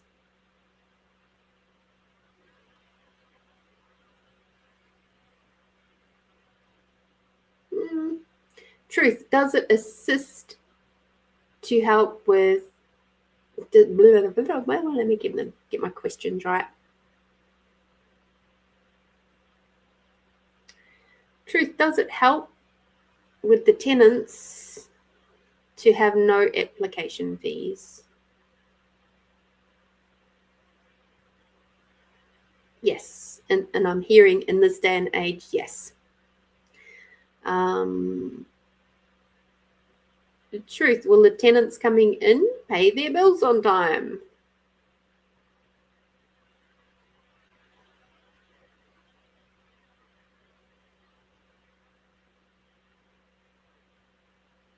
It's going round in circles. So I would say just be a little bit careful and be aware of the people coming in, because I'm getting mixed results from paying bills on time. Okay, so I would make sure to do proper background checks and stuff on them.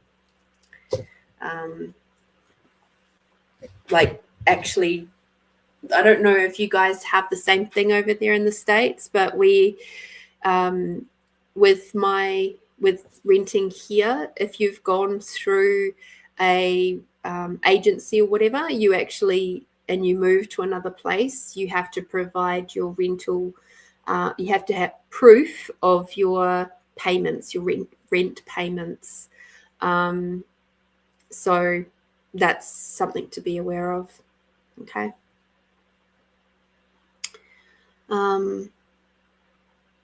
So yes, you will find tenants. They will come in, no problems. Just do proper background checks on people and just be very aware. Okay.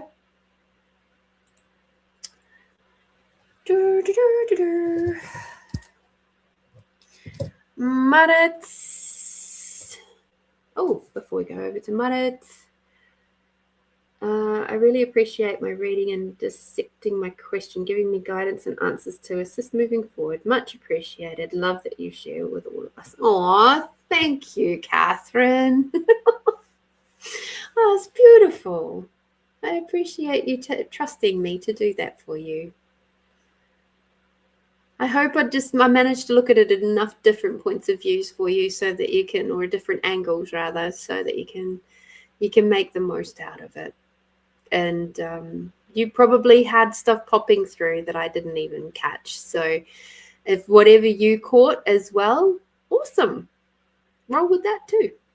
It's great. It's good stuff.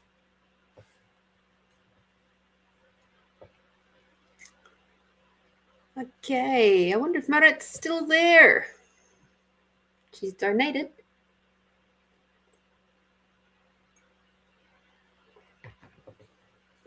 I am so lucky. My real estate agent, she loves me so much. She gave me this big jar of raw honey when she came by last time. I was like, oh, yay, that's so cool. Good night, Melinda. Hope you have a fabulous weekend and an excellent week ahead. Thank you for being here with us.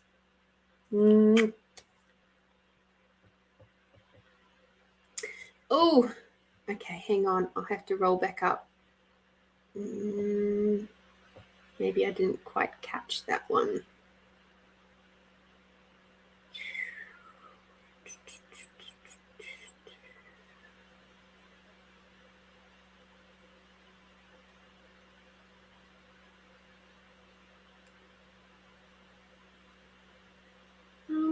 I didn't see it, Marit.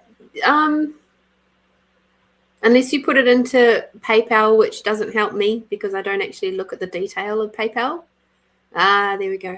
Can you write it in here, please, so that then I can put it up on the screen and then everybody knows why I'm doing a reading? That would be helpful. Because if I have to go into PayPal to check it, then then it's like it's a bit of a palaver for me to do it from my phone. And I try to keep things on my laptop as simple as possible.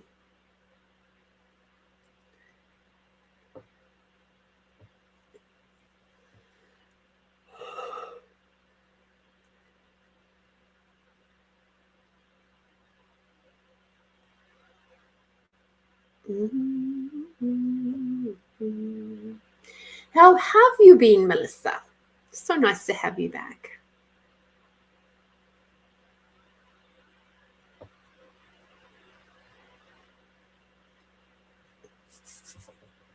I don't know if Melissa's even still here. She might have decided, tired of listening to this strange chick.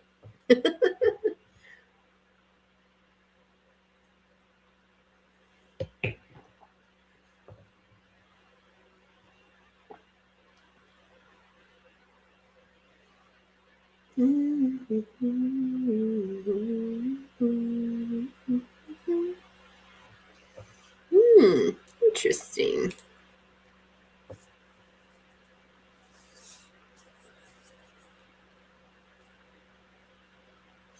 Yeah, lots of crazy energies out there, isn't there, Melissa? I've been keeping a little tab on what's happening in New Zealand, as well as here in Aussie, and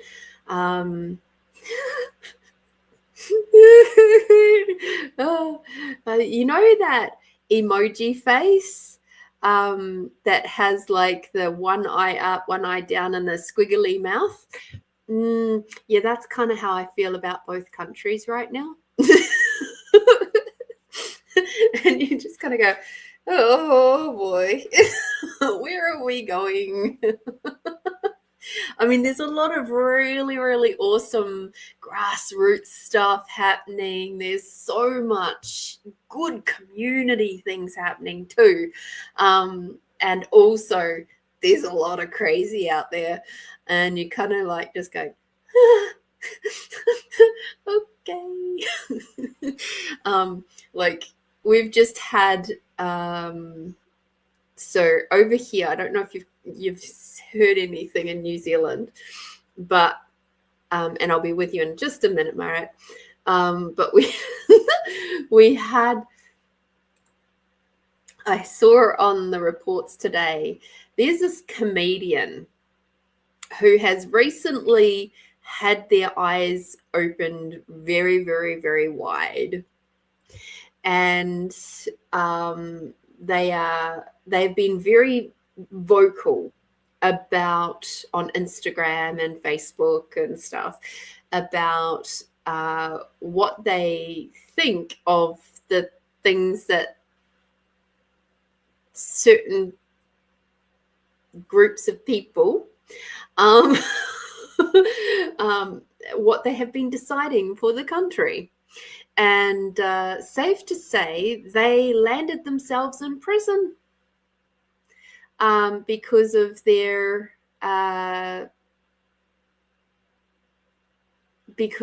viewpoints and the fact that they were being very expressive about them with all sorts of colourful language.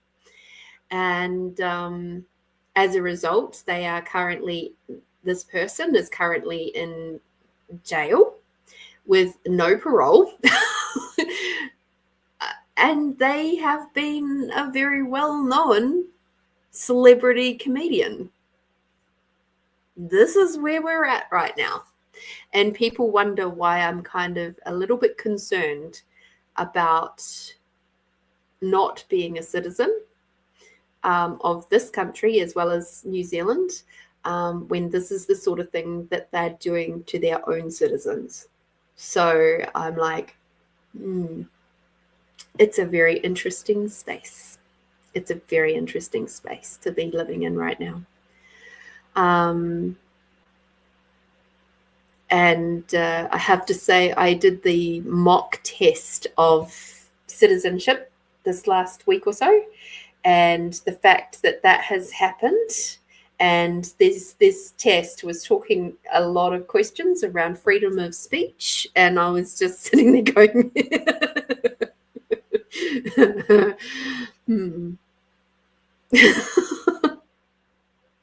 maybe the people in the big building on the hill require to go back and actually take that test for themselves.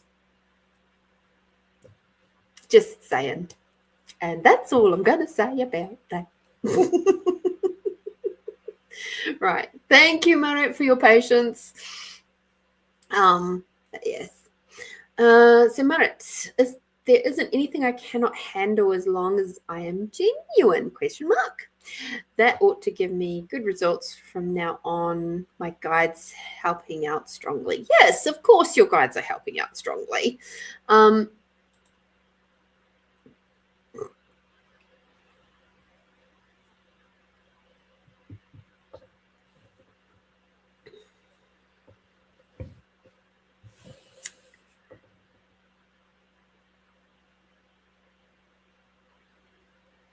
Do I still have time for a donation? Sure. Let's just roll with it for today. I think my longest podcast was like 3.5, nearly 4 hours. So we're not at that yet. So we've still got time. I've got energy at the moment. But yes. Rightio. Marit, do you have the upper hand in your life right now? That's a very interesting question.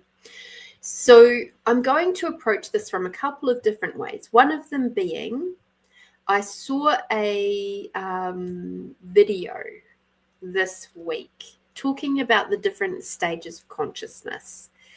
And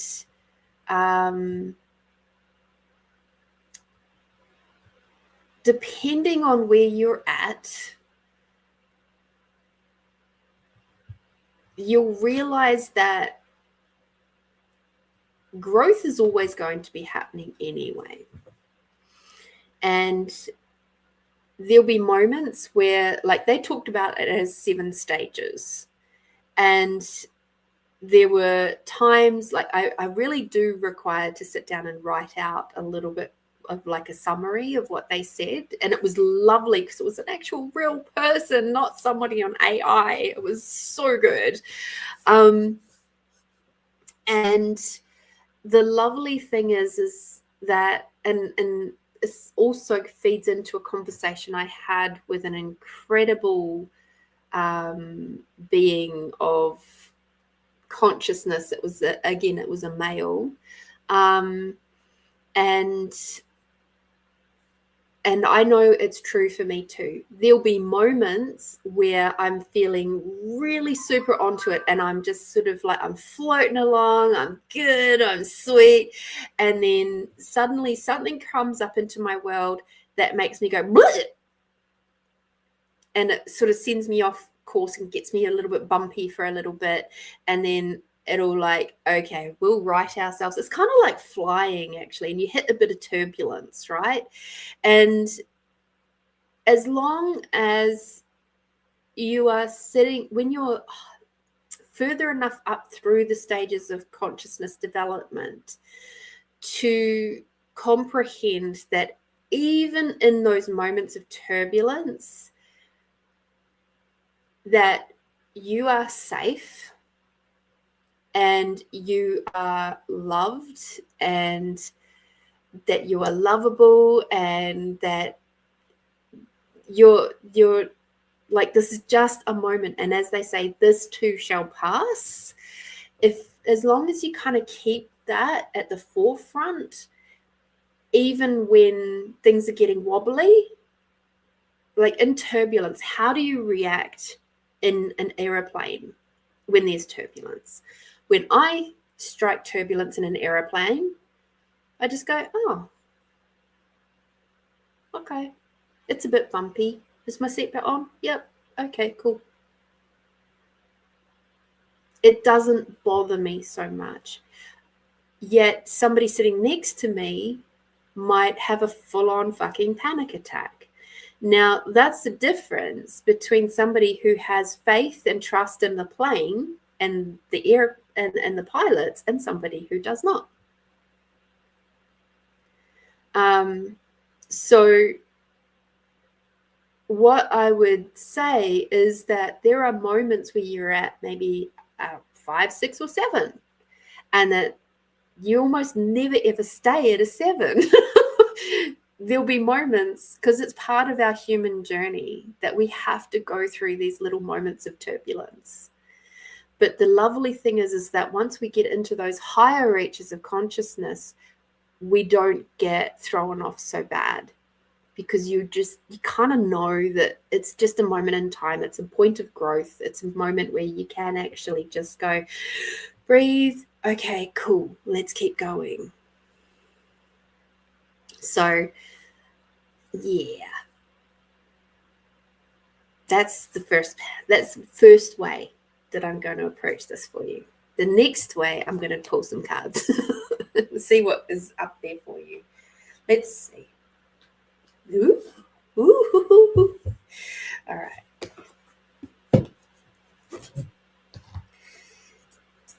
When these cards come out, Tamara and I affectionately call them the kick-ass cards. So if Tamara's still floating around, she'll know which deck I've just pulled.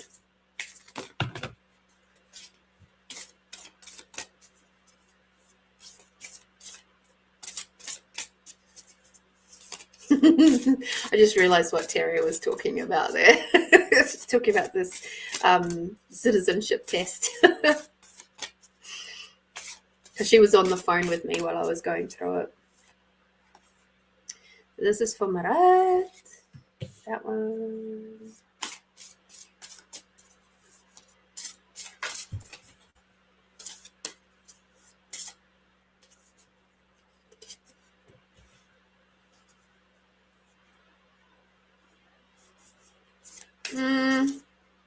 I don't know that you are. It's a nice thing that you like to tell yourself, though.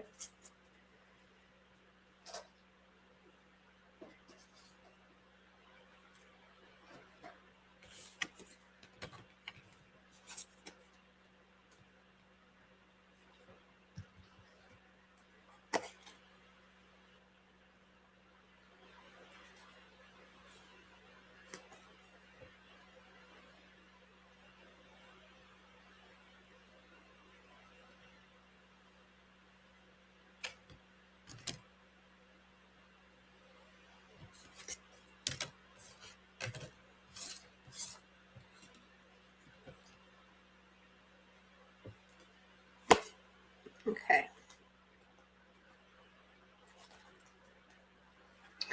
So apparently your team decided to do a 3-card pull with the past, present, future. We haven't done the past, present, future for a little while. So that's nice. So in the past, this card was relevant for you, which was entrapment. You are letting too many things in your environment control your life. So truth. Is this still true to some degree today? Is this true at all today? Truth. Okay. So this is a moment for you to acknowledge how far you have moved from this. Okay. You've drawn this card because it's time for a shift in personal power. You are encouraged to take responsibility for your life and choose new ways of thinking that create change. The reality is that for you to make the changes that you require and desire, you require a system, daily discipline, and motivation. As long as you blame outside influences for any circumstances in your life, you are powerless. It's the government, your abusive background, the interest rates, and the bank's fault. The system that many ultra successful people use is they read books every day, listen to audios, go to as many seminars as they can, practice recognizing others' achievements, and form relationships with like-minded people. So this is definitely an acknowledgement of where you have been in the past and how far you've moved from that. Okay, so wonderful, fantastic, brilliant. Okay.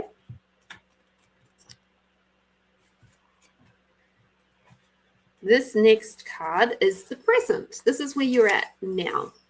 All right. And it is have faith. Isn't that a lovely card? Faith requires you to believe in something that is not yet evident to the naked eye. To generate more faith, focus on why, your dreams, desires, feelings, attitudes, and thinking, and not the how, the action plan, strategies, and skills. Your whole life you have been taught to think about the how, which leads to doubt and fear.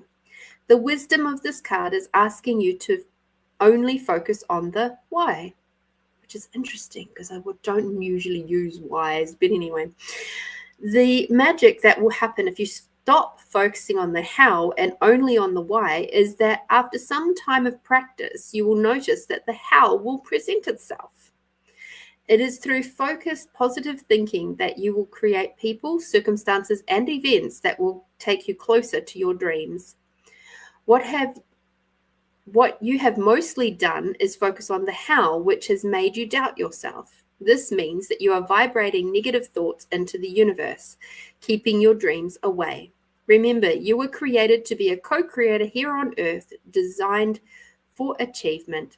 Faith is knowing that everything is going to work out the best way possible, no matter what things look like.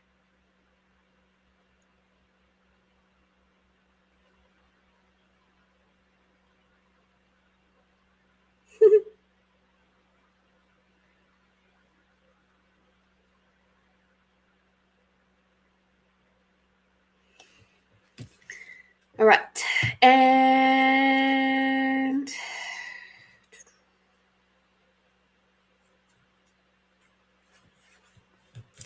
this is what you are moving towards. And even though it's talking about it's sort of on the surface looks like it's talking about another person, What I feel this is more relevant to you is it's actually the relationship with yourself. So this is soulmate. Open your heart and invite sacred love. Your soulmate is not far from you. To connect with them, you require to open your heart, call them in, and have patience.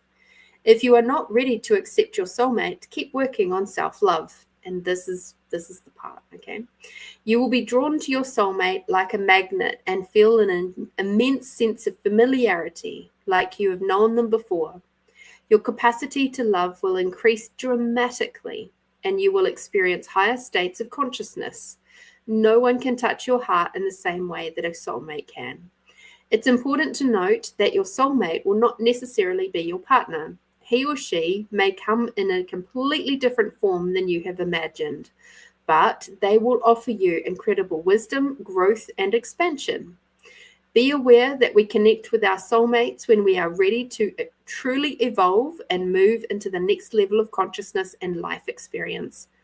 We attract them into our lives when we require to open our hearts fully and learn about unconditional love.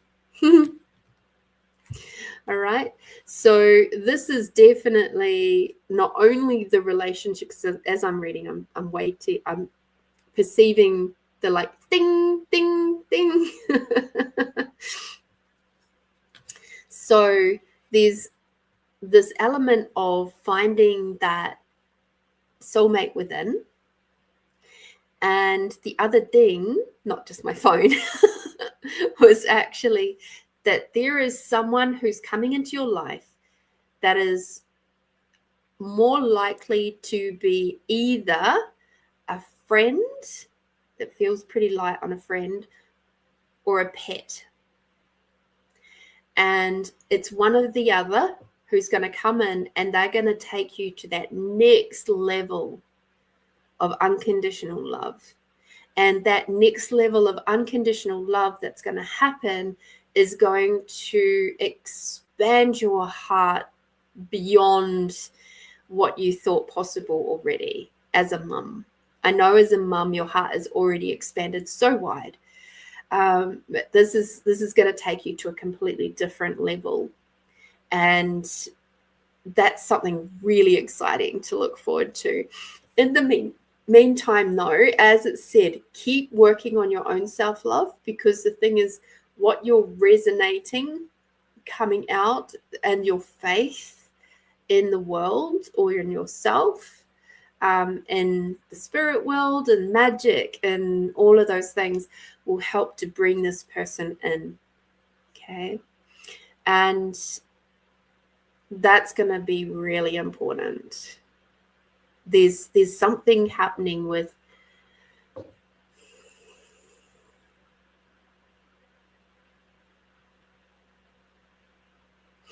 I feel like it's a friend first. And what I'm perceiving is you're going to be out and about in the community somewhere. And you're going to be doing something like drinking coffee or, at a cafe or something just really mundane. And this person is going to kind of come into your life around that. It's interesting. It's interesting. And you're going to have like a fun little chat, which is going to lead on to other things.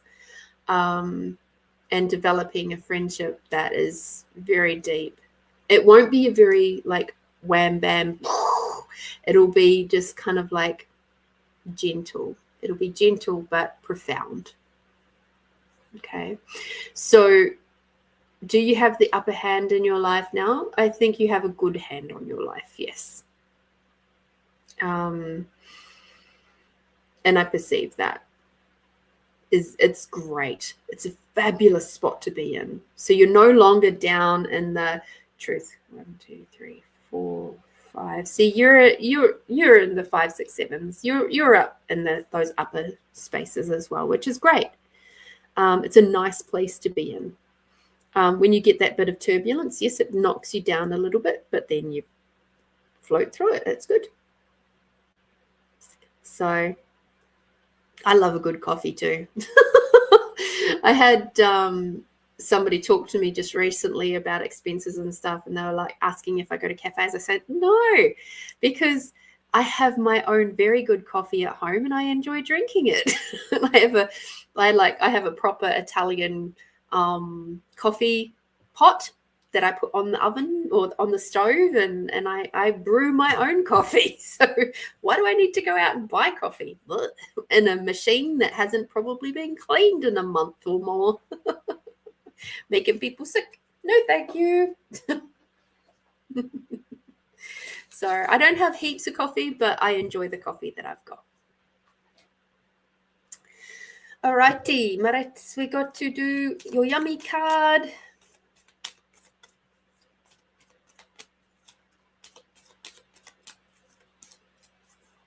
Come on, where are you? Oh, it started raining here again. It was the rain that woke me up this morning. Respect. Respect for yourself. Respect for those around you. Respect for life and nature. Just keep that in mind. Keep respecting all. And life will be good.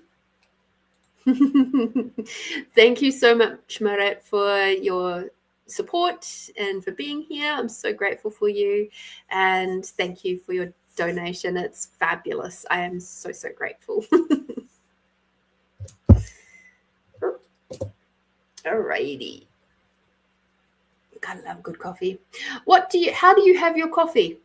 I'm curious now.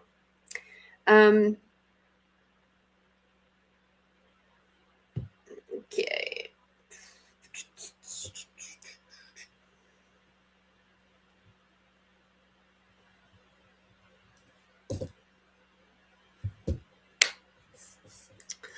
So there's a really, really lovely podcast that I like to watch, and it's interviews with different people, and it's called Dogs and Coffee. And Rocky Kanaka and his wife, they interview these guests, and they generally bring their dog. Sometimes they don't have a dog, but generally they do.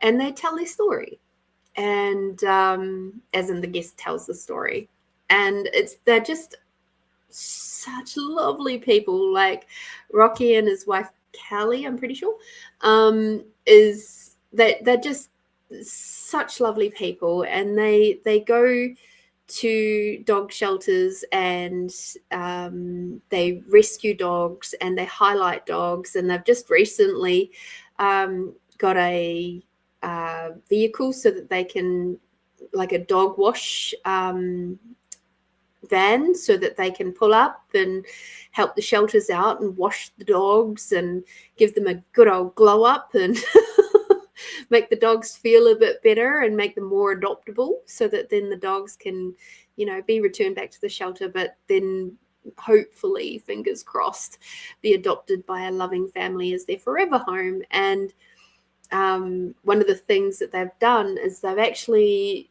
began a coffee farm in Southern California. And I'm learning lots about coffee farming, funnily enough, along the way, is by watching these guys do what they do. And they're very transparent, and it takes 5 years for a coffee bean plant to grow up and produce coffee beans. Who knew? Or coffee cherries, I should say. And then they get, they take the outer bits off, and you're left with the bean in the middle, and then you've got to roast it, and then it gets turned into coffee. It's quite the process. And something else I just learned is that they actually paint, they put a particular color of nail polish on their thumb for harvesting, so that they can double check that the color of the cherry that they're harvesting is the correct color, because you get a bit colorblind when you're harvesting. And if you've got that comparison between the color on your thumb nail and the cherry, you can make sure you're getting the right ones rather than the ones that aren't quite ripe yet, because you do several passes over a bush over the season.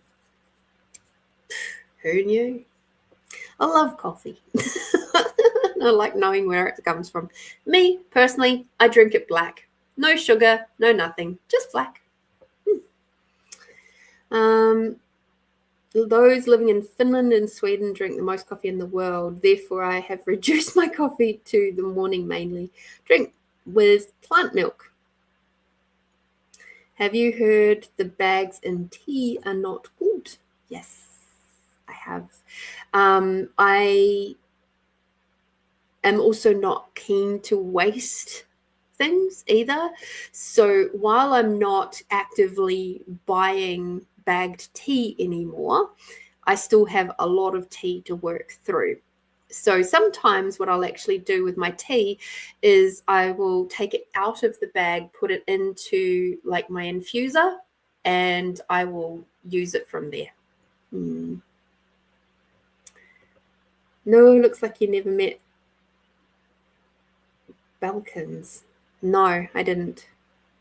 Oh, met Balkans and Turkish people. The Greeks drink a fuck ton of coffee too. And Australians drink a lot of coffee. A lot of coffee. Way too much. I think coffee is probably, next to Coca-Cola, one of the most drunk drinks in the world, apart from water.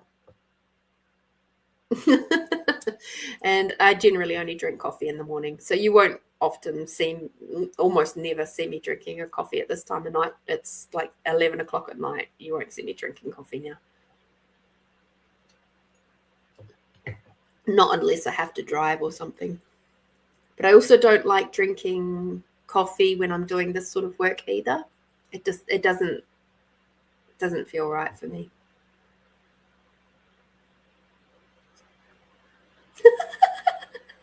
Nelly, you're funny. Balkans, ex-Yugoslavia, they drank 5 to 10 cups per day. Yes, a lot. Alrighty, so thank you. Nella, what is your question again? Oh dear. Several years ago, 10 years ago, I'd say now, I stopped. It's even longer than that. How old am I? 48. So about 20 years ago, I dropped sugar out of my coffee. I never had it in my tea anyway, so that was easy. But I dropped sugar out of my coffee about 20 years ago. And then about 10 years ago, I dropped milk out of coffee and my tea. Obviously, with fruit teas and things, you don't have milk in it anyway, but black tea and stuff. I have to roll back up. There it is.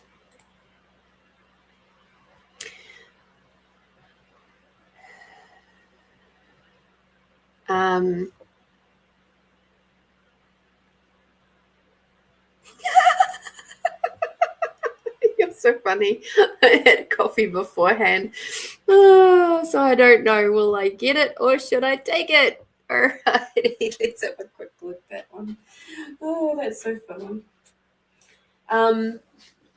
And I did have somebody send me something a few months ago now, saying that there's been stuff to say that, like information to say that drinking coffee lowers the connection with the divine, like it dulls the brain. And my response to that is, maybe I have to have my brain dulled to deal with the normies. Oh.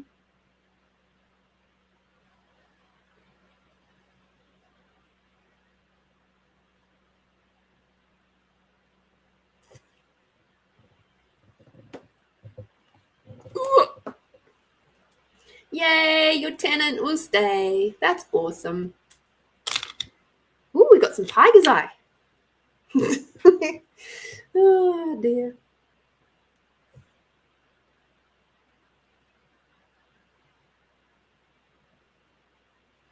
By the way, our tenant called to say he'll stay for now, but now I see that I could cancel before the summer and have tourism in the apartment. So my lessons. Yeah, stability versus not stability. Taking the gamble.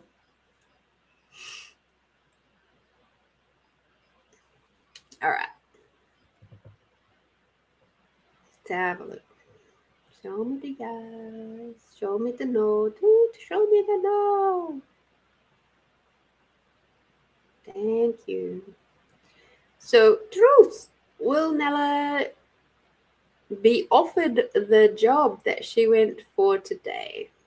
Or that she went for on her today? I had a job interview, yes. So, truth. Will Nella be offered the job that she went for the interview for today for? Wow, that was a lot of falls.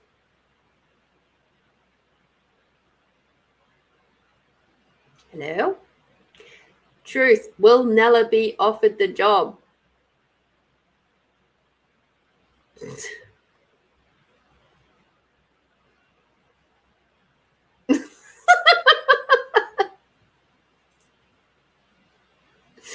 It is literally standing dead still. Like it's not moving. Okay, let's try the chameleon and see if that's better. Oh dear, that was funny. So we're already tuned in with this one. Truth, will Nella get the job that she went for the interview for today?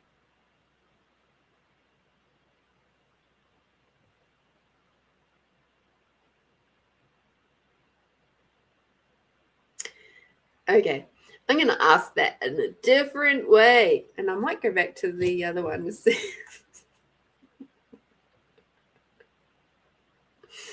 Okay. Truth, what will it create if Nella accepts the job that she went for the interview for today?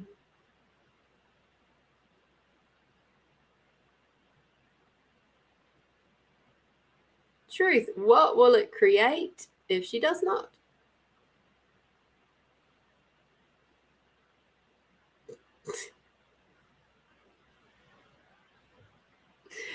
Truth, what will it create?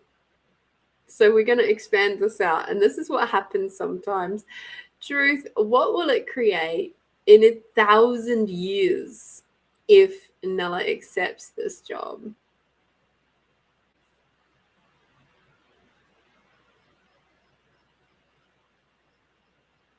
Truth, what will it create in 1,000 years if she does not?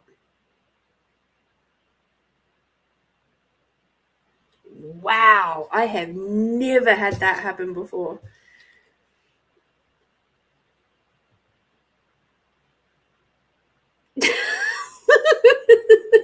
I'm glad you're enjoying my laughter mode. Oh, God. It was a second circle. It was weird. Well, I can tell you it's making my pendulums go weird too. It's like dead still. And I'm like, what the fuck? This has never happened before. I at least get a little bit of a movement. So let's try the carnelian and see what happens with the carnelian. So, Truth, what will it create in 1,000 years if Nella takes this job that she went for the interview for today?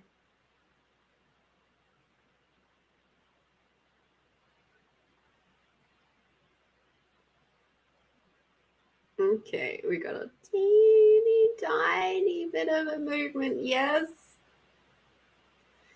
Truth, what will it create in 1,000 years if she does not accept this job? There we go.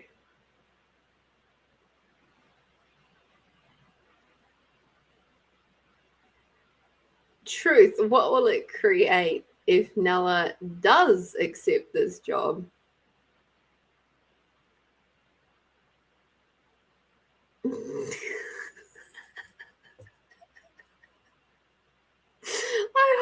guys can see that, because it was like,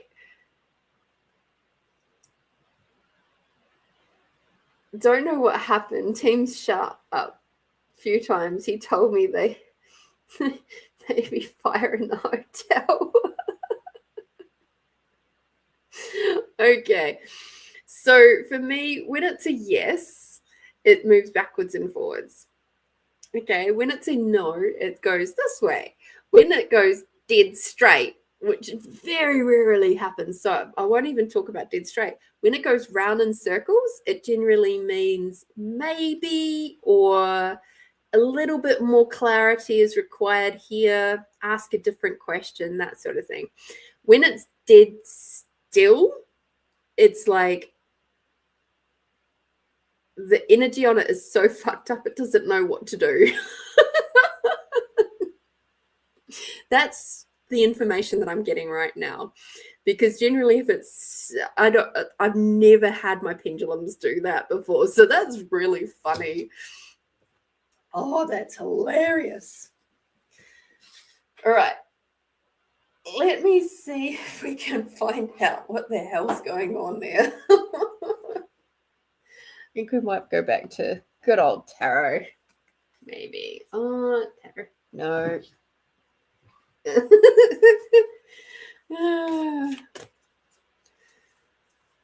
And even when I said, what would it create in 1,000 years? And this is why I expanded out, because it's kind of like that whole thing of like, this is why the tree is there. Okay. This is to sort of show you how one choice makes two possibilities, and those possibilities create two more, which create four more, which create 6, 8, it just so the choice to take the job or the choice to not take the job creates a lot of different pathways moving forward. So when we look at something for 1,000 years in the future, or in 1,000 years, it's like, is this going to create more in 1,000 years time? It's like, possibly, or it might not. But the cool thing is that by asking for 1,000 years in the future, is that you get a clearer idea. Whereas when we're really close, it's like you can't quite sometimes see the difference between a yes and a no. You can't quite see what the difference would be. But the impact and the possibilities created moving forward can be quite large. So, so yeah, very strange. But let's see, what else do we require? Does Nella require to know about this place of business?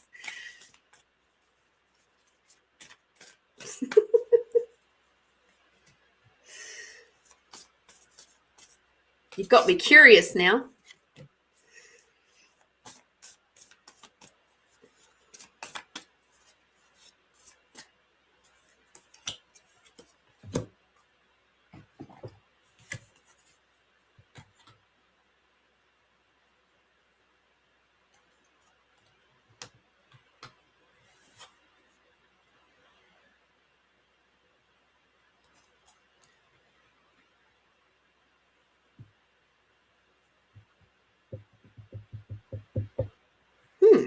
Interesting.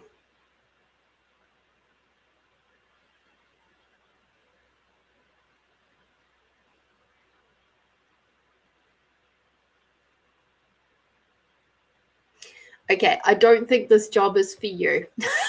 Just looking at these cards and seeing what actually comes out. So this was the really wordy cards. So across the cards, the message is that you might be feeling a bit indecisive, to focus on your outcome and not fear the consequences. The next one was celebrate your achievements thus far. You deserve this reward, but soon you must continue on your journey, for it is not yet complete. And then the next one is changes everywhere. Life may seem disrupted. Move with the change and allow yourself to be open to whatever growth this change may bring. So,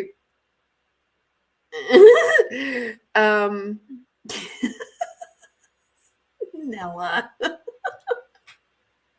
Oh dear. So across this, what I was getting is that, like, that feeling of indecisiveness is like, it's that feeling your body is telling you this isn't quite the right place for you, and that you've got to keep looking. And so, as it said, but soon you must continue on your journey, for it is not yet complete. So keep looking, keep going to the next interview, because change is happening. You will find a place, and that things, your growth this is all a part of your growth, and it's cool. It's cool. I know interviews suck, and especially if you're not currently working, but the right one will come along, and it will make you feel calm and happy and safe and all that sort of stuff. It is possible, honestly. Yeah, for sure. So there we go. Wow. I'm just like looking at my pendulums going, are you guys all right there? You're all right. Oh dear. They didn't like that energy. Not at all. That was so funny. Amazing. So there we go. Thank you for your questions. I'm so grateful for you. All right. Now, because we've got only a few people here at the moment, which is still lovely and awesome, you know what? I am absolutely going to do the poetry thing, because I'm just like, I want to know the answer to my question, and I like being able to do mine with you guys. So if you have any other little question, even if it's just what do I require for the week ahead, pop that into the chat below, and then we can do our expanding out. Okay.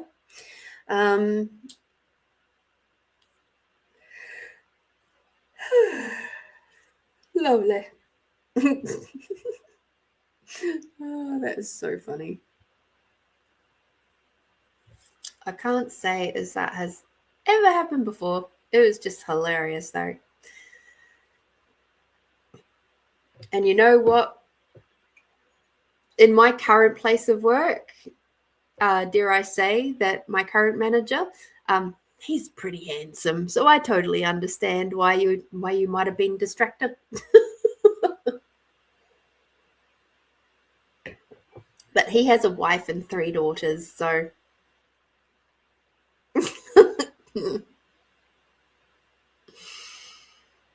and you know what? He's a bloody brilliant boss or a manager, and I'm so grateful. So grateful. He takes really good care of us as a team, and you can tell he's had lots of practice with women and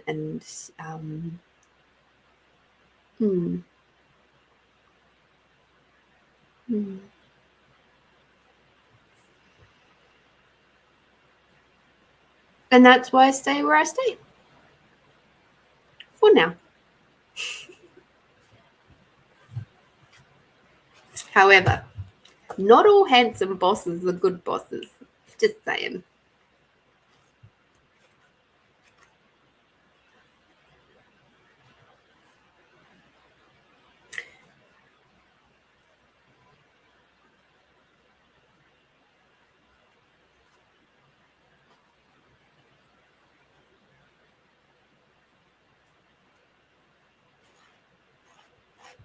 Okay. Cool. All right.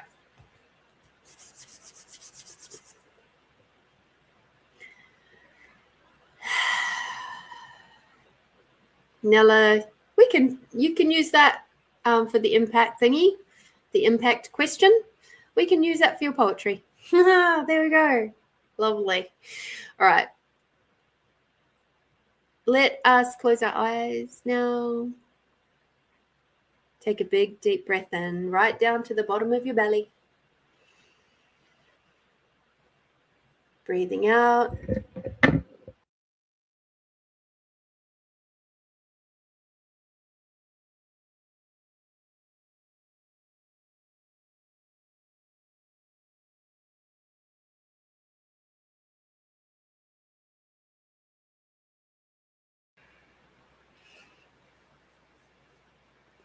Okay. Breathing in. And breathing out, making sure that you breathe low and deep into your belly, almost as if you're breathing all the way down to the bottom of your toes. This time, as you breathe in, bring Mother Earth energy all the way up through your body. Breathing out, bring your Father Sky energy all the way down. Bring Mother Earth and the unconditional love all the way up. Bring Father Sky and the gratitude for everything and everyone all the way down. Become aware of your body. Become aware of the position of your body. Become aware of your cells and molecules, all the way down to the atomic level. Keep breathing low and deep. And just notice that you are indeed 99.999% space, and that nothing is stuck or stagnant within your body. It is always constantly shifting, changing, and moving.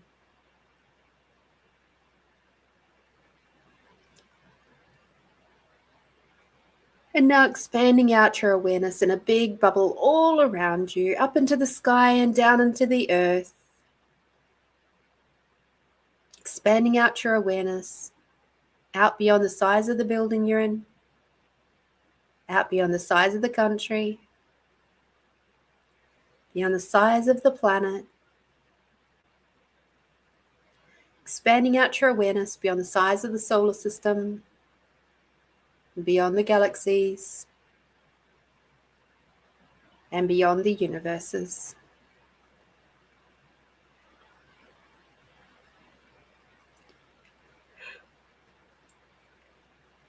Beautiful. Nice big deep breath in. And breathing out.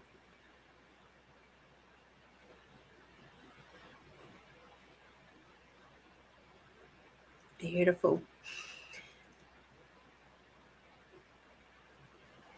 And now focusing on your body once more, but don't contract your awareness. Keep that nice and expanded out. Grab your sense of allowance and expand that out in a big bubble all around you. Expanding out your allowance out beyond your home, out beyond your country, out beyond the planet. Expanding out your allowance out beyond the size of the solar system.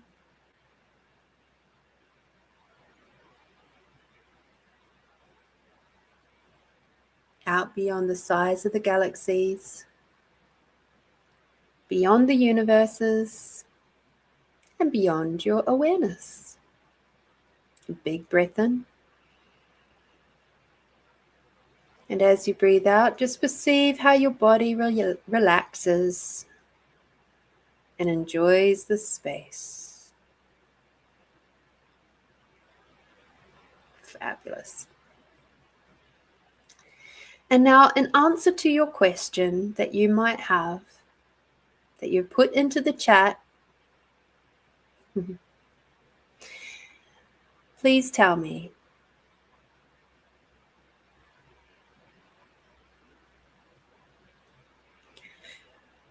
what number between and including 1 and 88 will give you the most expansive answer to your question?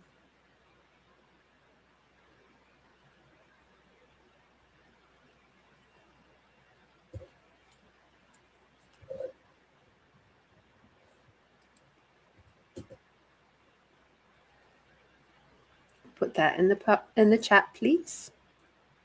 Open your eyes.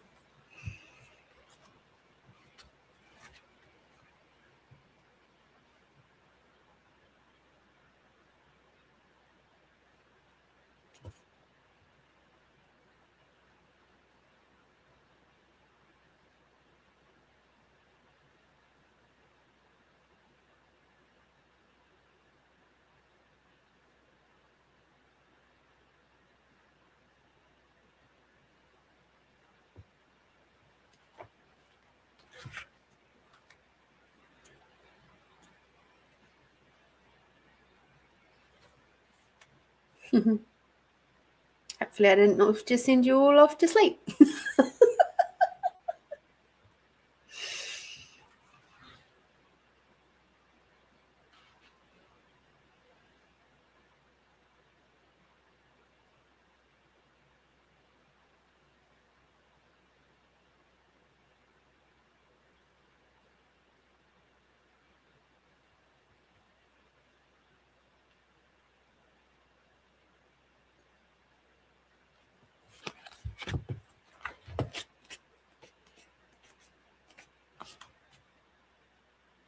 Ah, that's better.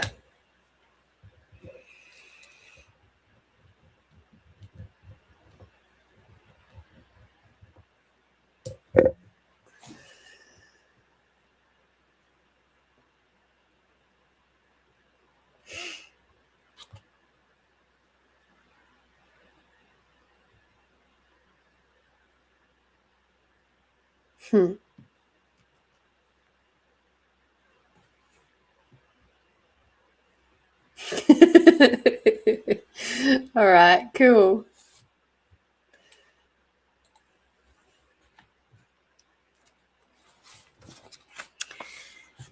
All right. Oh, that's a perfect poem for you, my dear. So, Terry, you got patience, my girl. If he is supposed to be yours, then he will be. You have made the connection over distance already. He loves you with all his heart, soul, and body. He will do almost anything to talk and be with you. So he has some things he needs to sort.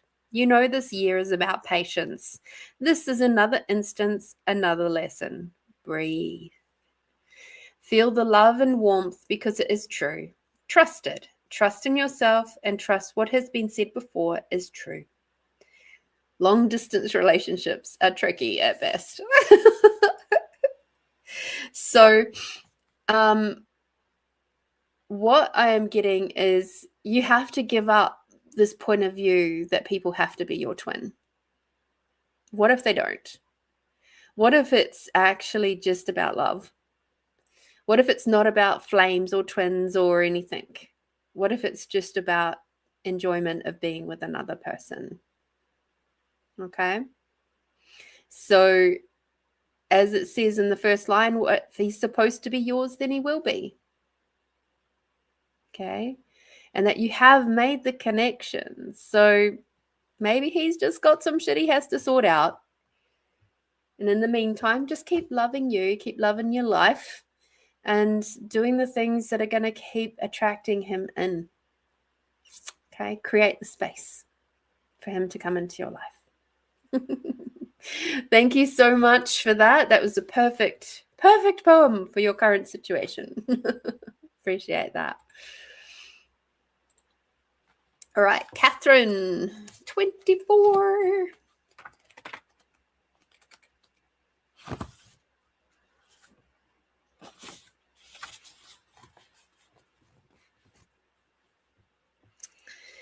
The entanglement.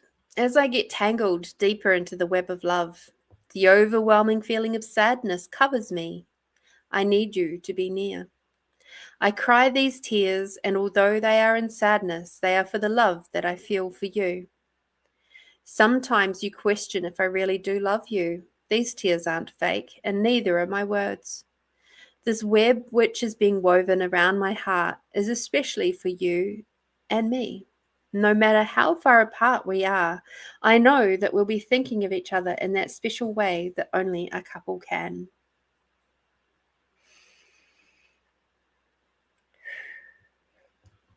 I feel like this is relevant. The blurb is relevant. Sweet man, how beautifully perceptive you are, questioning if I do love you. It truly wasn't about me not loving you. What you were aware of is my slight hesitancy in fully being vulnerable with you. So it was creating a wonk in what you were perceiving from me. I had been through a real rough time that year, and to be honest, the years before that hadn't been so great either. But thanks to you, you showed me a different possibility, and for that I am unequivocally grateful.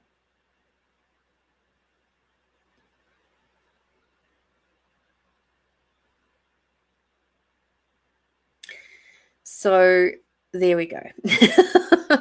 I'm perceiving that space of vulnerability is opening up for you, and that's going to be the key. I think also with your upgrade as well, you're going to find those deeper levels of vulnerability and actually find that they are a strength and not a deficit. A lot of people see vulnerability as a place of susceptibility to harm. My perspective, and you can agree with it or not, that's totally up to you, is that vulnerability is actually that more highly acute awareness, space of awareness for the truth. And because you're not only perceiving it from the other people, you're perceiving it from yourself. And when you are being vulnerable, you're seeing and feeling your rawness. And that is a beautiful thing. Absolutely beautiful. It's like when you see like a really, really beautiful sunset or a sunrise or a rainbow, and it just makes you want to cry because it's just so fucking beautiful. It's like, that's vulnerability. That's being really, really aware and in touch with the energies around you. And that level of gentle appreciation for the magic around you is just glorious. The problem that many of us have is that level of vulnerability is something that we had as kids and was very quickly stomped out of us or stomped into submission. And now it's the time for it to be opening up. And that comes with consequences, though. And the consequences is that we feel even more deeply. We feel in rawness, and until we get a kind of a bit more of a hang on it, a handle of it rather, and being able to just move with the flow of it and not make any of it wrong. Okay. So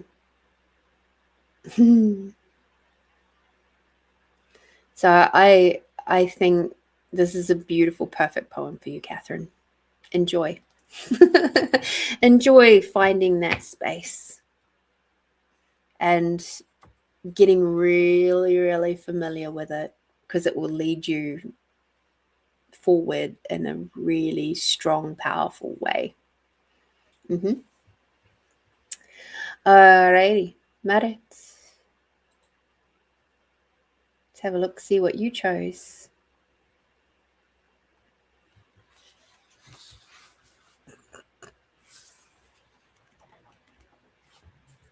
Okay.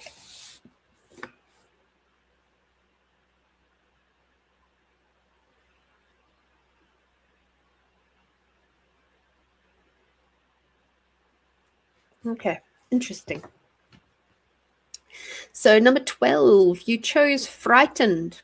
Frightened of life, frightened of people, frightened of decisions, but most of all, frightened of letting down the barriers of the heart, ones which have been there for an eternity.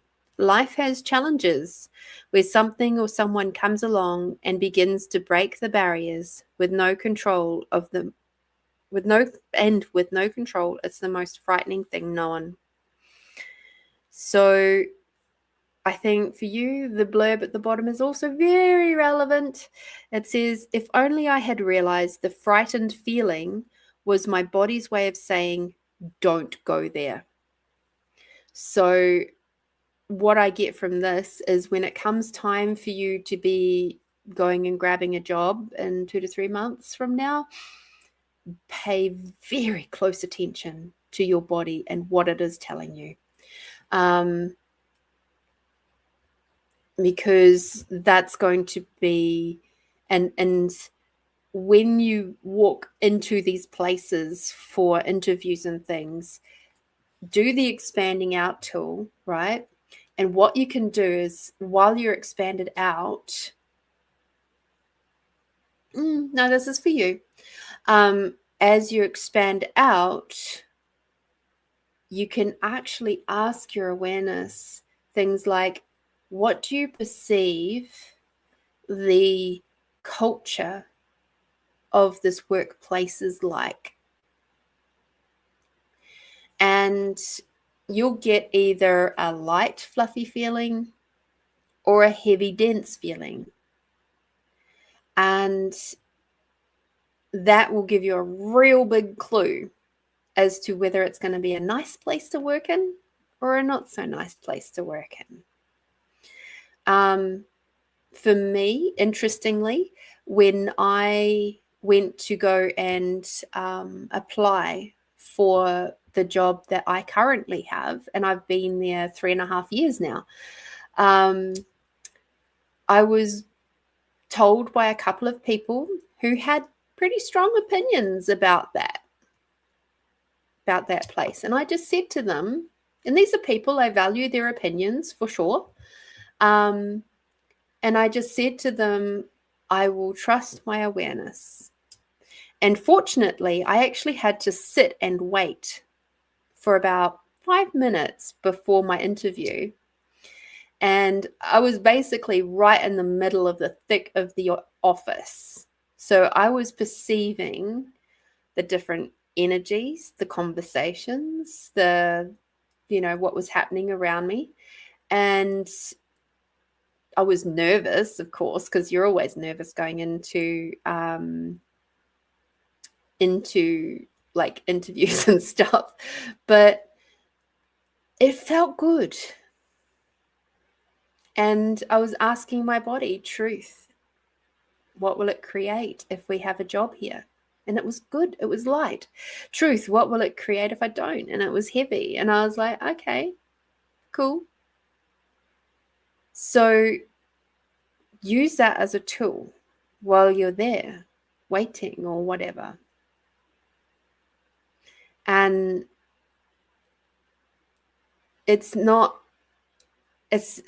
okay to use your awareness. You're really smart. You're quite far along on your consciousness journey. You can use these tools to your best advantage too. It's not just about them checking you out. It's you've got to check them out too. Is it a good fit for you? And that's true for anybody who's doing job interviews right now. Oh dear. Thank you so much for coming to play, Marit. That was so beautiful.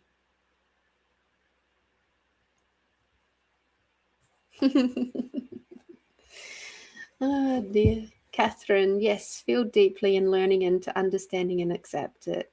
Yeah. Also the consequences. Yes. And I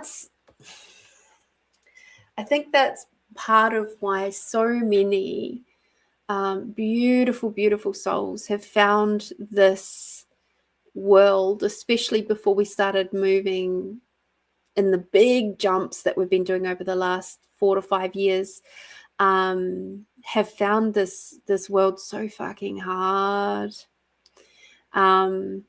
so heavy, so difficult to move through and to live in, because they do feel deeply, they are deeply vulnerable. And when everything feels like it's attacking, and it's like, it's not just attacking you, it's the attacking of the planet, it's the attacking of people, it's everything on all fronts. It's so overwhelming. And that's why we've got to do tools to help us expand beyond that. That's why I've been, for the last, 3.5 years of this podcast, been doing the expanding out tool every single time. even if that's the only tool that I do over the podcast, I do it every single time. And it's because we have to remember how. And even if this is the only time that you do it in the entire week, that's okay too, because at least it's giving you some relief.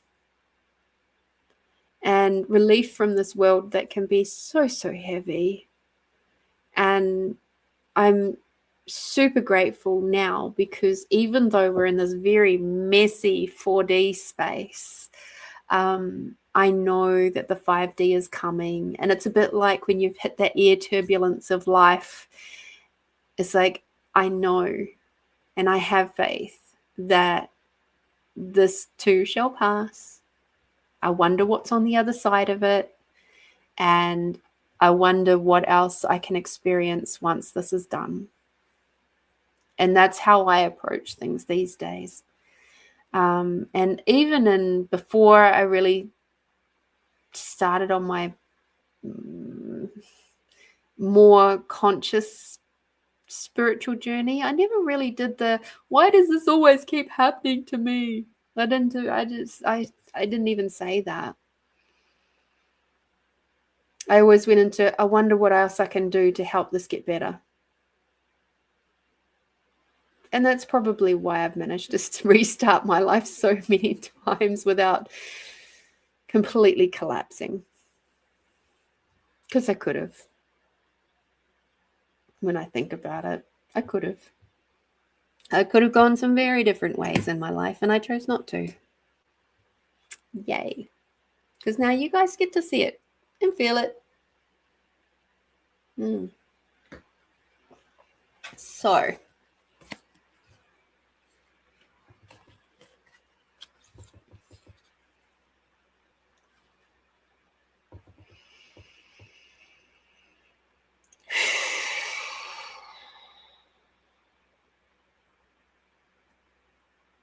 just having a look to see what we can do with our meditation tonight.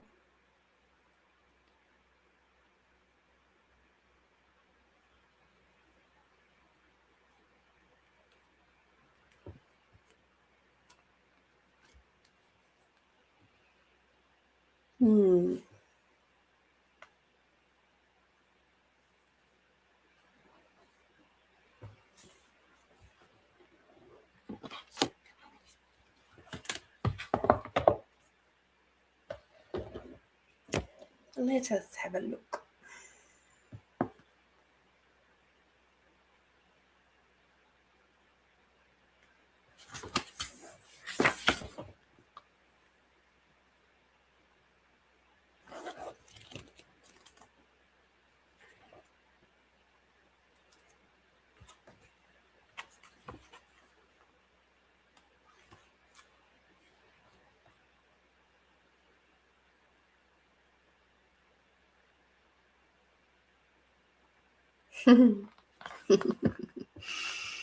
Thank you, Terry.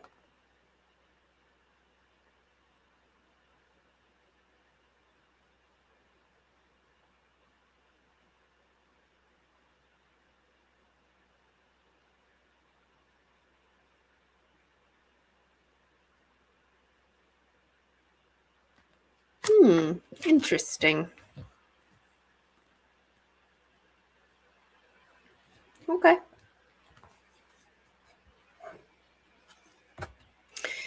So I'm like, okay. I've pulled from the menu. So when I go to a restaurant, I don't really look at what's on the menu. What I do is I run my finger over the choices, and I don't even really look at the menu, to be fair. I just sort of glance at it, but it's not really looking at it. And I allow my body to choose.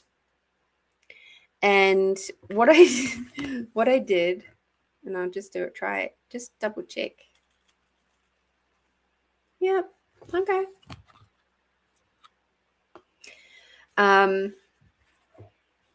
is I pulled out these cards here, the chakra ones, and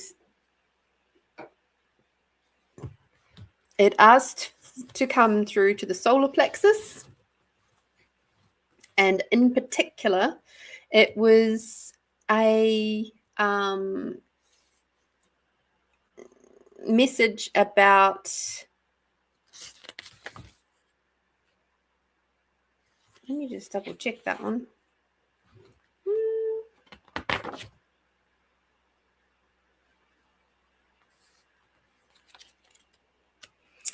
Let me just double check what my finger reading said.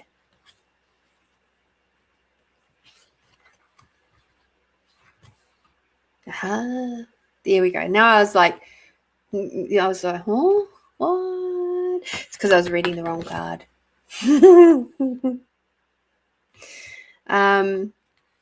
When I went back to it again. Right. So the solar plexus is where we are heading, based off of, interestingly, the orange from the reading at the start, and also the bronze, which is strengthen your body and nurture yourself. And the card that's come out, well, the basis, the inspiration for our meditation is called the determination, right? Which is around the solar plexus chakra. So you have called this card into your awareness today as a reminder of the power and importance of determination. This powerful energy is calling you to align with it as you bring out the determination that lies within you. Everything at some point requires that extra energy to push it to the next stage of creation. Determination and will are the keys to amplifying your desired outcome at this time.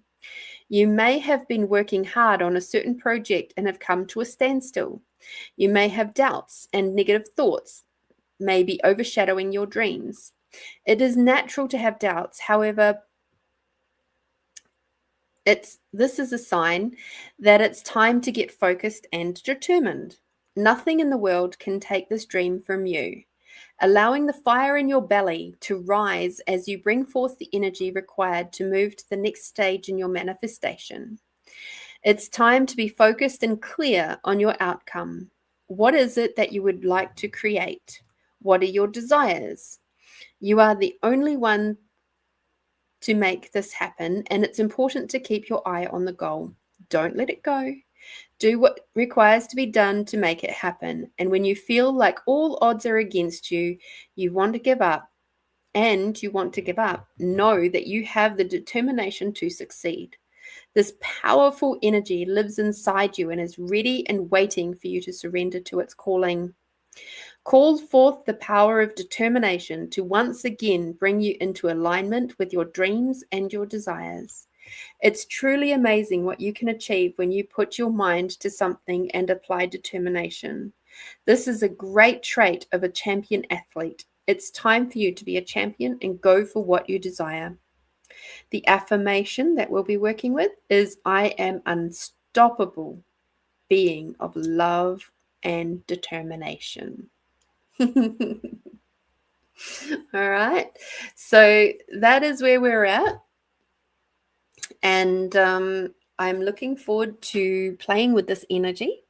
It's an energy as an Aries. This is an energy that I play with fairly often, actually. So I'm looking forward to enjoying this with you. Determination can also, if it is used it can be used both ways. It can be used to move you forward. It can also be used to hold you where you are. Because if you've ever seen a toddler decide to and determined to not do something, same energy, different outcome. So it's not necessarily about it's definitely not procrastination. Okay, that's a different energy again. It's more of the stubbornness, right? It takes a really stubborn energy to move you forward, no matter what happens and no matter what anybody says. And it's that same determination that gives you, it can be the same thing that keeps you stuck. You can be determined to stay exactly where you are. And it's not to say that either is right or either is wrong. It's serving your purpose. And if it wasn't for the determination of certain people out in the world, things wouldn't change. And sometimes it's just the battle of the determinations as to which outcome we get. So even to the point of, if you think, and no, I'm not even going to say it because it's coming up in the meditation. All right. I love it. Sometimes I just have to have those little moments of chat and then see where it goes. Okay. I'm looking forward to this one, actually. Okay. Closing your eyes now that we're all nice and expanded out. Take a big, deep breath in. And we're going to go up to theta for this one. Ooh, big breath out. Now imagine that there is a bright white light shining into your heart, going into your body, down your tummy, down your legs, down through into the center of Mother Earth, curling around the center of Mother Earth. And now this beautiful bright white opalescent light is coming all the way back up through all the layers, through the crystalline layers, all the way up through your feet, through your legs, through your torso, out through the crown, creating a big bubble above your head. And then you're inside that bubble. And now you're floating up higher and higher, all the way up through the golden light and the rainbow jelly light clouds, and through the big, big opening into the seventh plane, where the bright white opalescent light is streaming out the opening. Move through that opening till you're completely surrounded by the bright white opalescent light. Taking a big deep breath in. And as you breathe out, the bubble around you dissolves. And breathing in deeply again, and this time bringing the unconditional love that's all around you from up above into your body, and just enjoying that feeling of being in this space.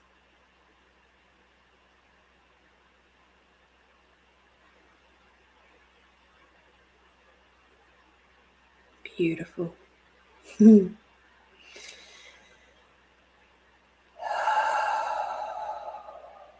And now we're going to feel what it feels like through every cell and molecule of our body, that feeling of determination. And the way we're going to do this is we're going to paint a scene. And the scene is a beautiful garden filled with lots of flowers and herbs and vegetables and fruit trees, all the things. And they're all planted in such a way that is just perfect in harmony with each other. It's not necessarily the spacing that's on the back of a seed packet. It's about what nature truly requires to have, to be in balance and harmony with the other plants around it. See all of that before you, including the grasses or pathways and that sort of thing. And your garden will be made up of whatever rings to your heart. If you're not keen on any particular vegetable, you don't have to have it growing there. That's okay. And you see the happy little buzzy bees and the other insects floating around, pollinating flowers, happy in their work.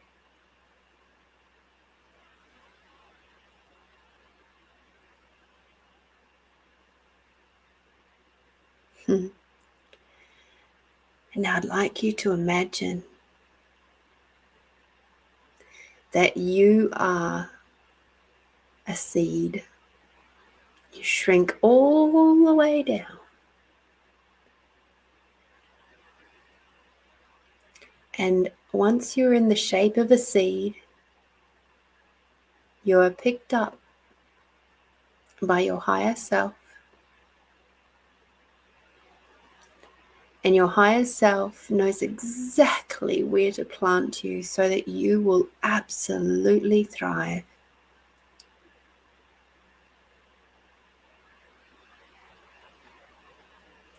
And your higher self places you in the soil and covers you in the perfect amount of soil and gives you the perfect amount of water. And there is the absolute perfect amount of sun and warmth and moisture and compression.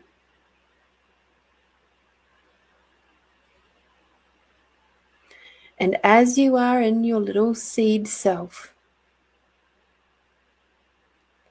you can feel your outer edges getting softer.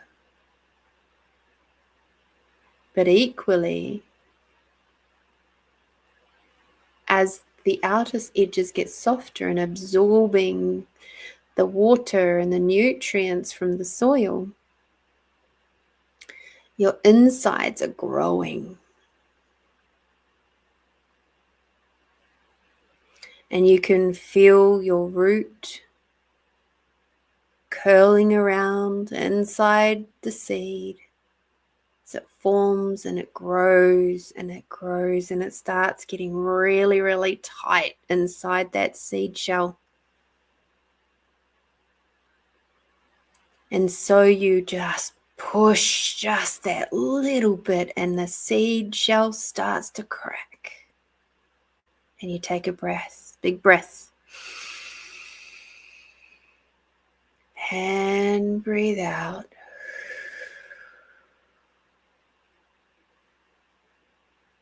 As you relax, because that big push helped to create a little bit of space. And this time you're going to take a big sharp breath in. And as you breathe out really full on sharp. And this time the shell around you cracks open and your little roots go down, down, down into the soil.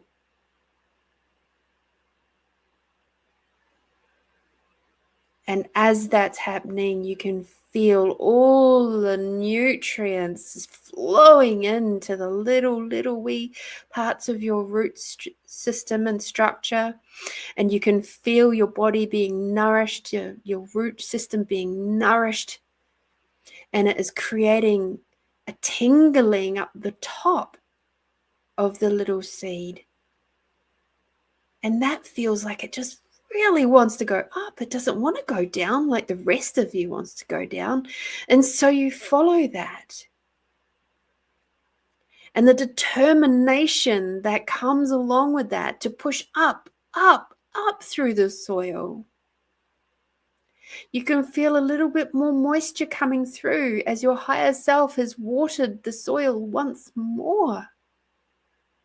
And again, you can feel that moment of just going, breathing in and and you push through the top of the soil. And what do you know? It's actually leaves. It's not roots coming out the top, it's leaves. And your roots are continuing to go down deeper and deeper. And at the same time, you're pushing up, up, up. And you can feel in the center of you that moment of just, whoa, there is so much going on right now. Do I look up? Do I look down? What do I do? And so as the warmth of the sun hits the leaves, as they start unfurling gently, you take a gentle breath in. And breathing out.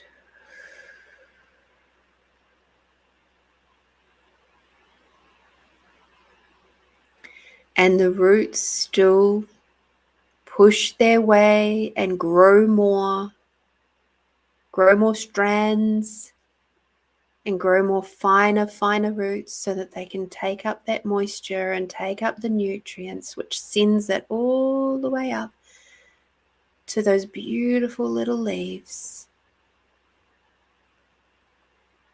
And as the leaves grow and expand, they start to be gifted too.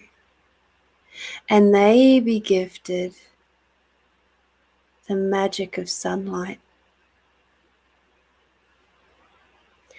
And the leaves, your leaves, are now sending nutrients down into the root system too. Nourishing and nurturing the root system. And now the root system is sending up another push and determination of energy to help you grow even bigger, even stronger.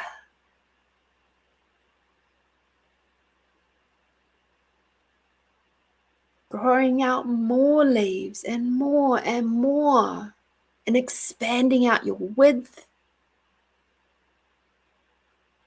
so that you can become the glorious plant that you were always destined to be.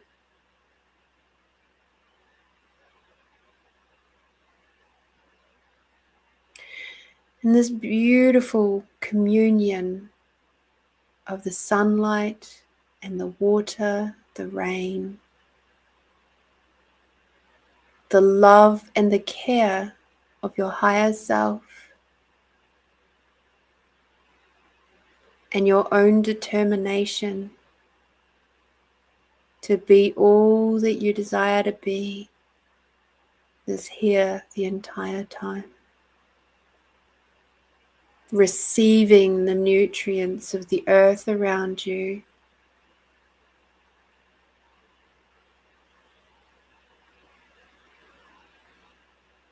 And as you're growing,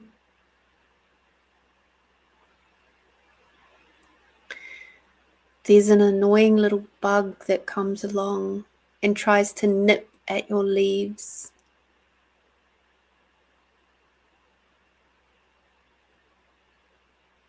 And you can either curl over and give up,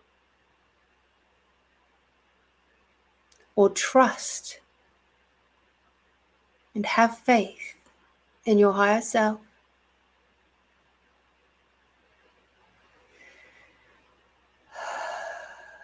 And the contribution and the determination that you have to be the absolute best plant that you can possibly be. And so you push forward, you push up, you push out until you become so strong and so sturdy within yourself and full of faith and love and unconditional love and intimate knowing of the magic connection of earth, air, water, sky, and magic all coming together right here and right now. And we'll fast forward a bit of time, and there you are, majestically, fully grown and still growing, providing all of what you are meant to be.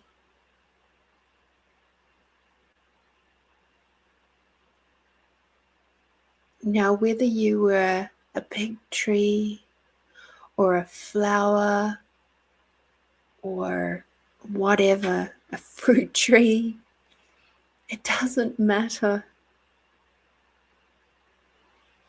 We are not all the same, and that's the beauty of this life. We are all a beautiful, rich tapestry of many, many different types.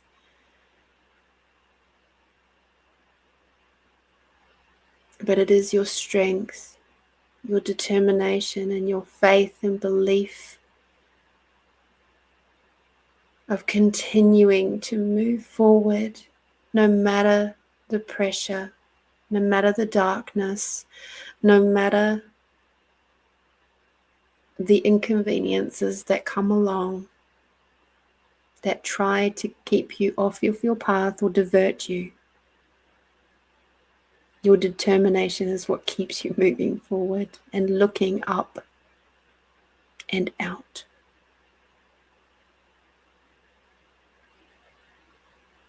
And you had it within you right from that very first moment.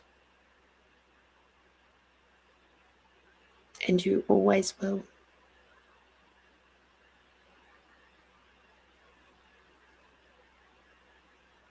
So as we step out of the plant life now, and you join your higher self, walking along your garden, admiring all of the beautiful plants there, the trees and the vines and the ground covers, the flowers, whatever else you have growing.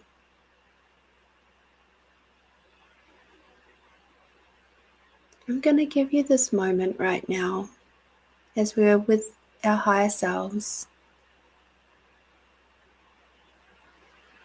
to ask your higher self any question you like, any moment of clarity that you would like to have of your higher self,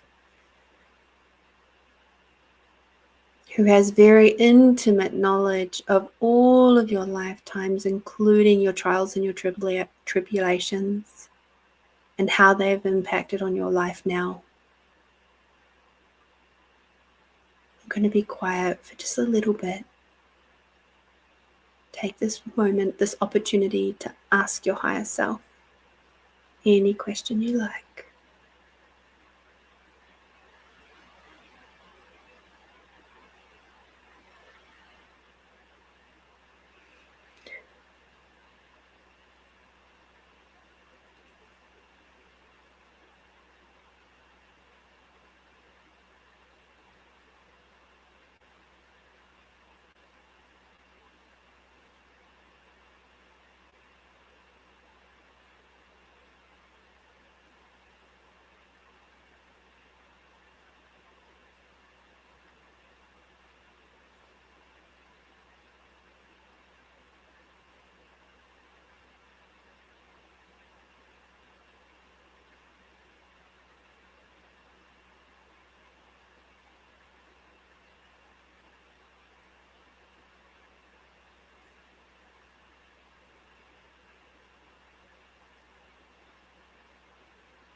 Beautiful.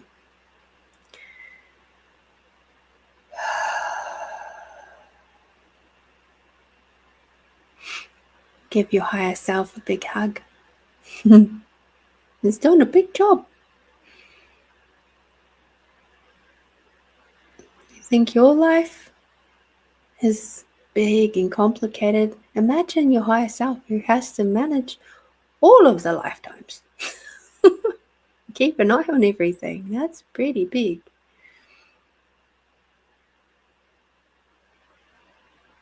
Love and appreciation for all that your higher self does for you.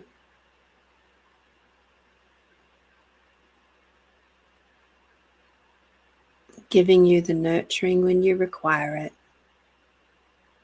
The pressure, the darkness when you require it, so that you can grow. Thank you. Thank you, thank you, thank you.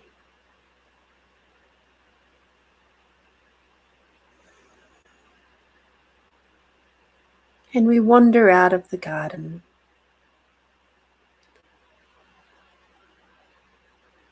And back through the seventh plane.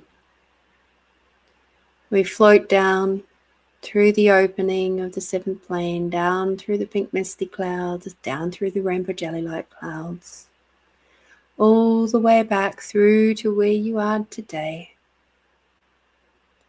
with your body, and your body suddenly, instantly feels lighter, stronger, more determined. There's this fire in your belly that just feels so good that you can take on the world now. Maybe not the world, maybe just your little corner of the world. At the very least, you can take on the tasks that you've been putting off.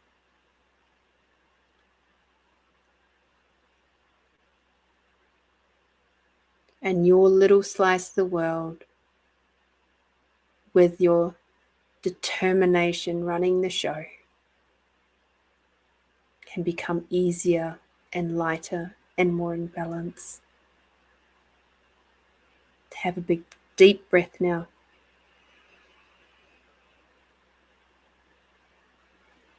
And breathing out.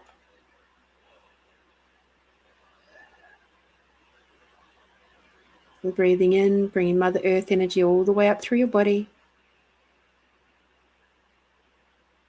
And just feel how much easier it is for the air to move through you. Moving your air out, breathing out, bring Father Sky energy all the way down.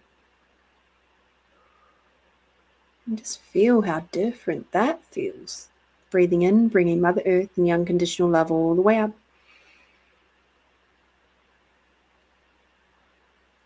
And breathing out, bringing Father Sky and the gratitude for everything and everyone all the way down.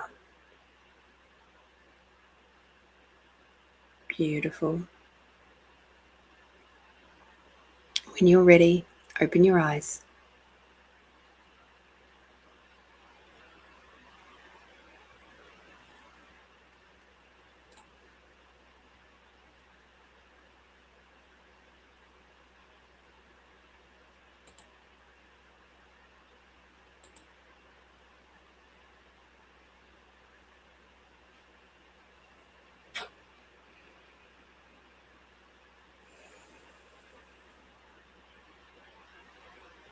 When you're ready, have a little drink of water.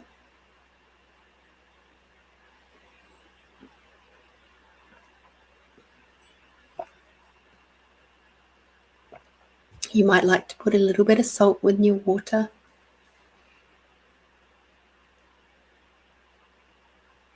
Of course, would love to know, what kind of plant were you?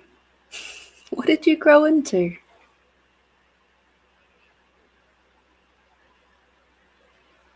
I was a big, big tree.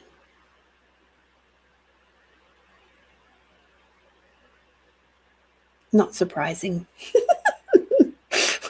I got big trees all around me. No, I was, I don't know, kind of like a maple. Yeah. Maple, oak, that kind of thing. Nice big tree. So